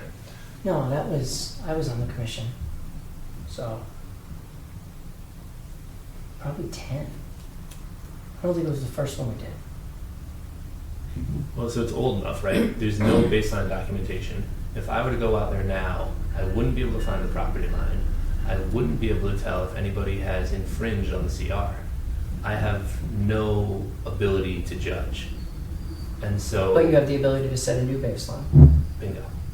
And so to start the process of figuring out how to get baseline documents for all of the CRs, whether it be signage, photos, volunteers, just to figure that out. The other thing to figure out is the land ownership of the commission isn't wholly clear. And what I mean by that is that, for instance, the Bennett's Brook subdivision again, 3 parcels were taken for non-payment of taxes. They're currently held by the assessor legally. In speaking with Tom, he basically said, well, it's owned by the town. Who cares? It's town property. Arguably, legally, somebody could buy it from the assessor because it's not protected by Article 97, which is what we would gain if the commission were to own it. Which Is the property, aren't those the pieces that are actually in the water, basically? the one big one is in the water, and then there one where the stream is running downstream of this bridge crossing that we just spoke of, and then another one. You could put something there. It might not be big, but you could probably fit something there. But the moral of the story is that there was a town meeting vote to transition this to the compound, and technically that never happened. When was that? I don't remember that. That was the tax taking. 20 Dave Bedurtha was still on. 13? Dave was still on. He was still on in 2013? Seems farther back. Somewhere around there. It was recent, relatively. So examples like that, there's a fair few number of them. How would those get cleared up? I would simply figure out internally what the process would be to record them, to transfer the title from one portion of the town to a different portion of the town and record it with the This article. require a 97. town council or? That's the work, Guaranteed. that's the question. Guaranteed. You know, There's they'll no work- way I it's- think the town, I mean, from my understanding from Robert, is there isn't, I don't think the town wants to spend that money right now. Well, Yeah. and to be fair, I could probably do it. It's not that complicated.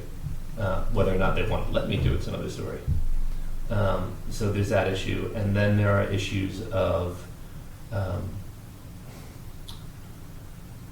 some situations exist, and this would be a town council thing, where the land that appeared to have been given to the commission, based on plans I have, and based on deeds I have, don't appear to be exactly what the commission is shown to currently own. One easy example is the old Sandy Pond portion that the commission owns. Hmm? The commission owns land on Old Sandy Pond Road. Oh, that little sliver. On Flanagan Pond. Yeah. Right. Okay. Fletcher's, isn't that it, right? On Fletcher. In the assessor's office. Where? So when you know old Sandy Pond Road is what makes that little triangle. You know, there's a town beach and Straight Central across Rail, the. and then just right there, there's a little. Yeah. There's Yeah. a little, the Yeah. sliver? Yes. Oh, well, between the Oh, two yeah. houses. So here's that. Well, no. So No. here's that triangle. Uh-huh. Okay. So if you turned down the triangle, Mm-hmm. okay, there's a house in the corner, Yeah, and then there's a little spot where the water comes almost right up to the road. yep, Okay, and Yeah. then there's another house. yep. Okay, that piece Oh. belongs to us. Oh. Yeah. Where people are dumping like lots of leaves. There's virtually we've been by it several times to try and figure out if there was anything that could be done there. Oh my god. There's 150 square feet of solid ground, so there's no place to put a trail or a Yeah. boat launch or anything. There's Yeah. nothing to be done there. I mean, you could maybe do a kayak launch. Anyway. But the only way to do a kayak launch would be to clear all the vegetation out. Yeah. Right. And so from a land management perspective, that particular piece, I don't actually know that we were given the piece that we are shown as owning. It's like the left side of the coin and the right side of the coin. It looks like we were given this side, and then on paper right now, we are shown as owning this side. But there's if I remember, there's only a parcel there. Right. It's not two parcels. But it began as a larger parcel, and it began as portion X of lot 1 and portion Q of lot 2, and so the way that the new lines were drawn appear to be different than how the old lines were drawn. All right. So since there are literally 6 minutes left in our evening, so would you please document these in a list? Put together a memo of the ideas that you had so we can go through and we can buffet, because one of the concerns will be, to Jess's point, if property belongs with the assessor and it costs money to transfer it over, then that's an issue where maybe the right way to deal with that with the assessor is to say, can you flag these properties, and that anything that's going to happen on them before they would ever be sold is they would be redirected to the Conservation Commission based upon their particular location and how they're under the protection of the Wetland Protection Act. Right. So that would be one way. That would be a little simpler than, I understand the idea of getting the deeds transferred over, but that will cost money and there's virtually zero benefit. Well, the benefit where this is going essentially is that if and when all of the lines on paper are clean for CRs and for outright ownership, the conversation would turn to bounding the land, whether or not you want to at all. Developing some kind of integrated approach to, say, invasives, trails, camping, public use or not. But that kind of can't be done until the responsibilities are accurately established. I hear where you're coming from, Yeah. but none of the properties we just talked about could have any of those things happen on them. No, they're And just they're easy not examples. contiguous. No, I know, I'm just saying to you though. Because we've run into this before where we've talked about, we have a couple of parcels spread apart in town, and then really the only parcel that we have that's viable for actual development, for actual use, is of course Pine Meadow. There's one outstanding question that I might want to add to that. The mini French property over by the town wells at Spectacle Pond, the commission possesses about 50 acres out there. 50? Yeah, it's wet, it's water. But it never shows up on our list of being a pure parcel that we own. Correct, but it's ours. Does it say in the assessor's map? It says it all over everything but the assessor's list. Well, then it's not ours. Well, right, so that's one thing to deal with, but that's actually smaller than what I was going to mention. When that land was given to the commission, the number 200 was used for the number of acres given to the commission. We don't have 200 acres. We have 50.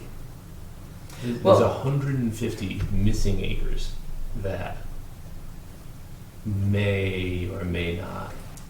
So if there was 200 acres, what does it show in the assessors? I tell you what, for next meeting, grab that so we can put it up on the screen and show us what 200 acres was given over and who owns it now.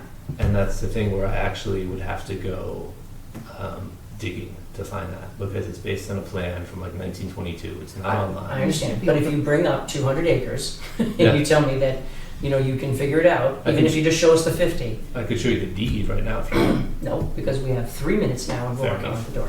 All right.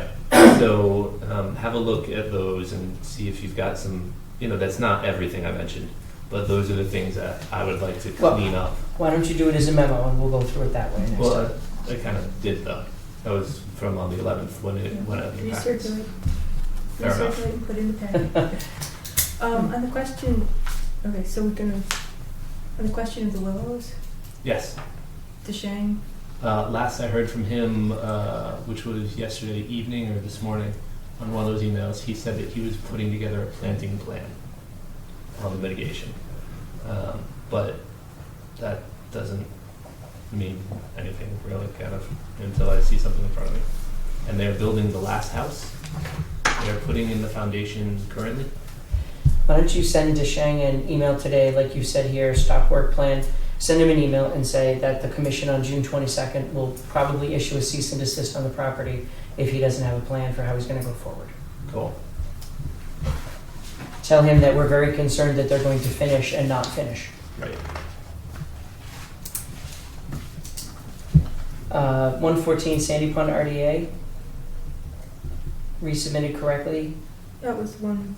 Oh, Last the meeting. solar panel thing. great. Policy database, EPA section 319, you brought that over, that's excellent. Water main put off till the 22nd. Old Town Village, no files. Yes, Judy said little to do about it. How does that make sense?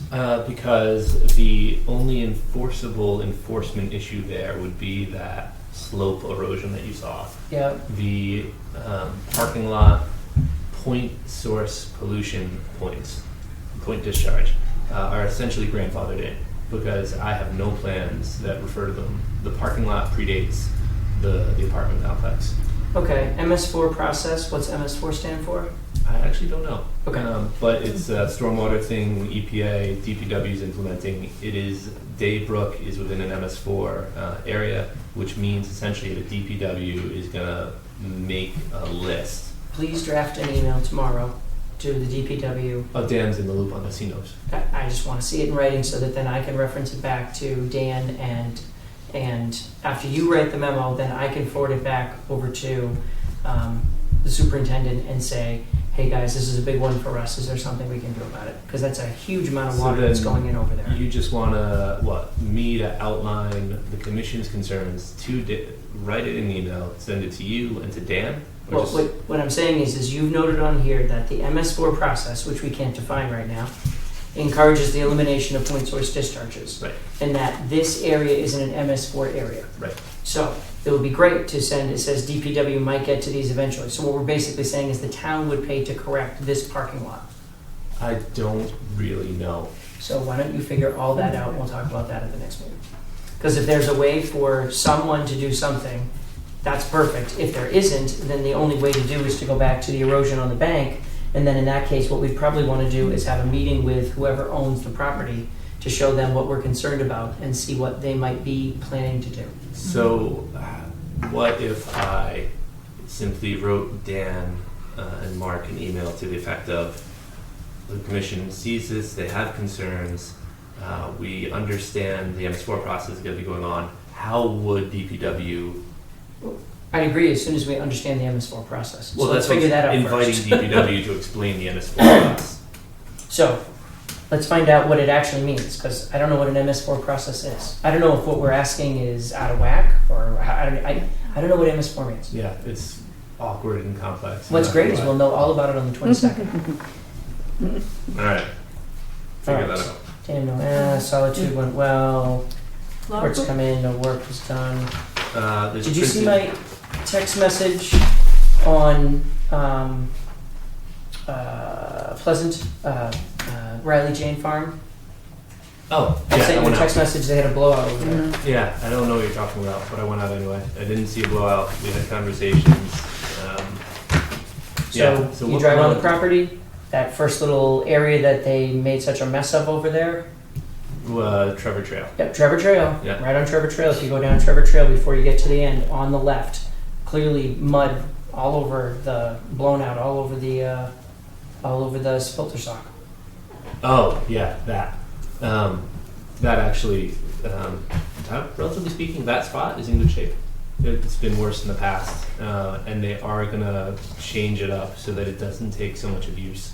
I don't know if you saw, but in the woods behind the erosion I control, did. I saw they had other we've other got socks. stacks of socks, and the wetland is far enough away that the the silt's not getting that far, and that woodland that's currently being impacted will eventually be cut down for one of the houses. Right. And So it's still within the limit of clearing. right, the eventual limit rather than the current. Right. And so the process we've been running through is just keeping it in and making sure that it doesn't get to the wetland. All right. Well, that's the And only. we're gonna As soon as you move see a that water. blowout, it means that something, because once it fails, it starts to fail much worse. Yeah. Okay. The real concern actually down there for me is all the way down by the pond. Yep. I stopped That's going a- down there. I couldn't get down there because it was all muddy, Yeah. which made me very concerned. I didn't know what they had done down the bottom. Yeah. So far, so good. Okay. All right. Jess? Logbook? You've got some examples sitting here in front of you. Have I you pulled started these. keeping notes? No, I pulled these off of the MACC website. These are what other conservation commissions use to do this exact same thing. Let's use Weston's, because that's Michelle. She's the lady at Right, MACC. right. That was easy. All right, so we'll start using Weston's. If I'm remembering this right, Weston's has some language about this is a legal document showing what happens when. Right. This serves as a legal notice of the Weston Conservation Commission's finding on a recent site visit. So one of the things I could do with that is essentially write it up, stick one in the file, and then put one in an envelope and send it to. Yeah, if you needed to do so. Otherwise, you can just say, you can pop this in and you can fill it out. You can say, I was at Willow's on, Friday the I think if it's a contemporaneous document, as we saw from Mr. Comey's testimony today, it's invaluable. The interesting part is, see this one that doesn't say that it's a legal notice, that it's that this serves as a legal notice of their findings. This is the same thing. They're both legal documents. As soon as you fill it out during the day on your work time, as you are on a site, it is a legal All document. right, so I'm going to tweak Weston to say Ayer. Well, I changed the address, man.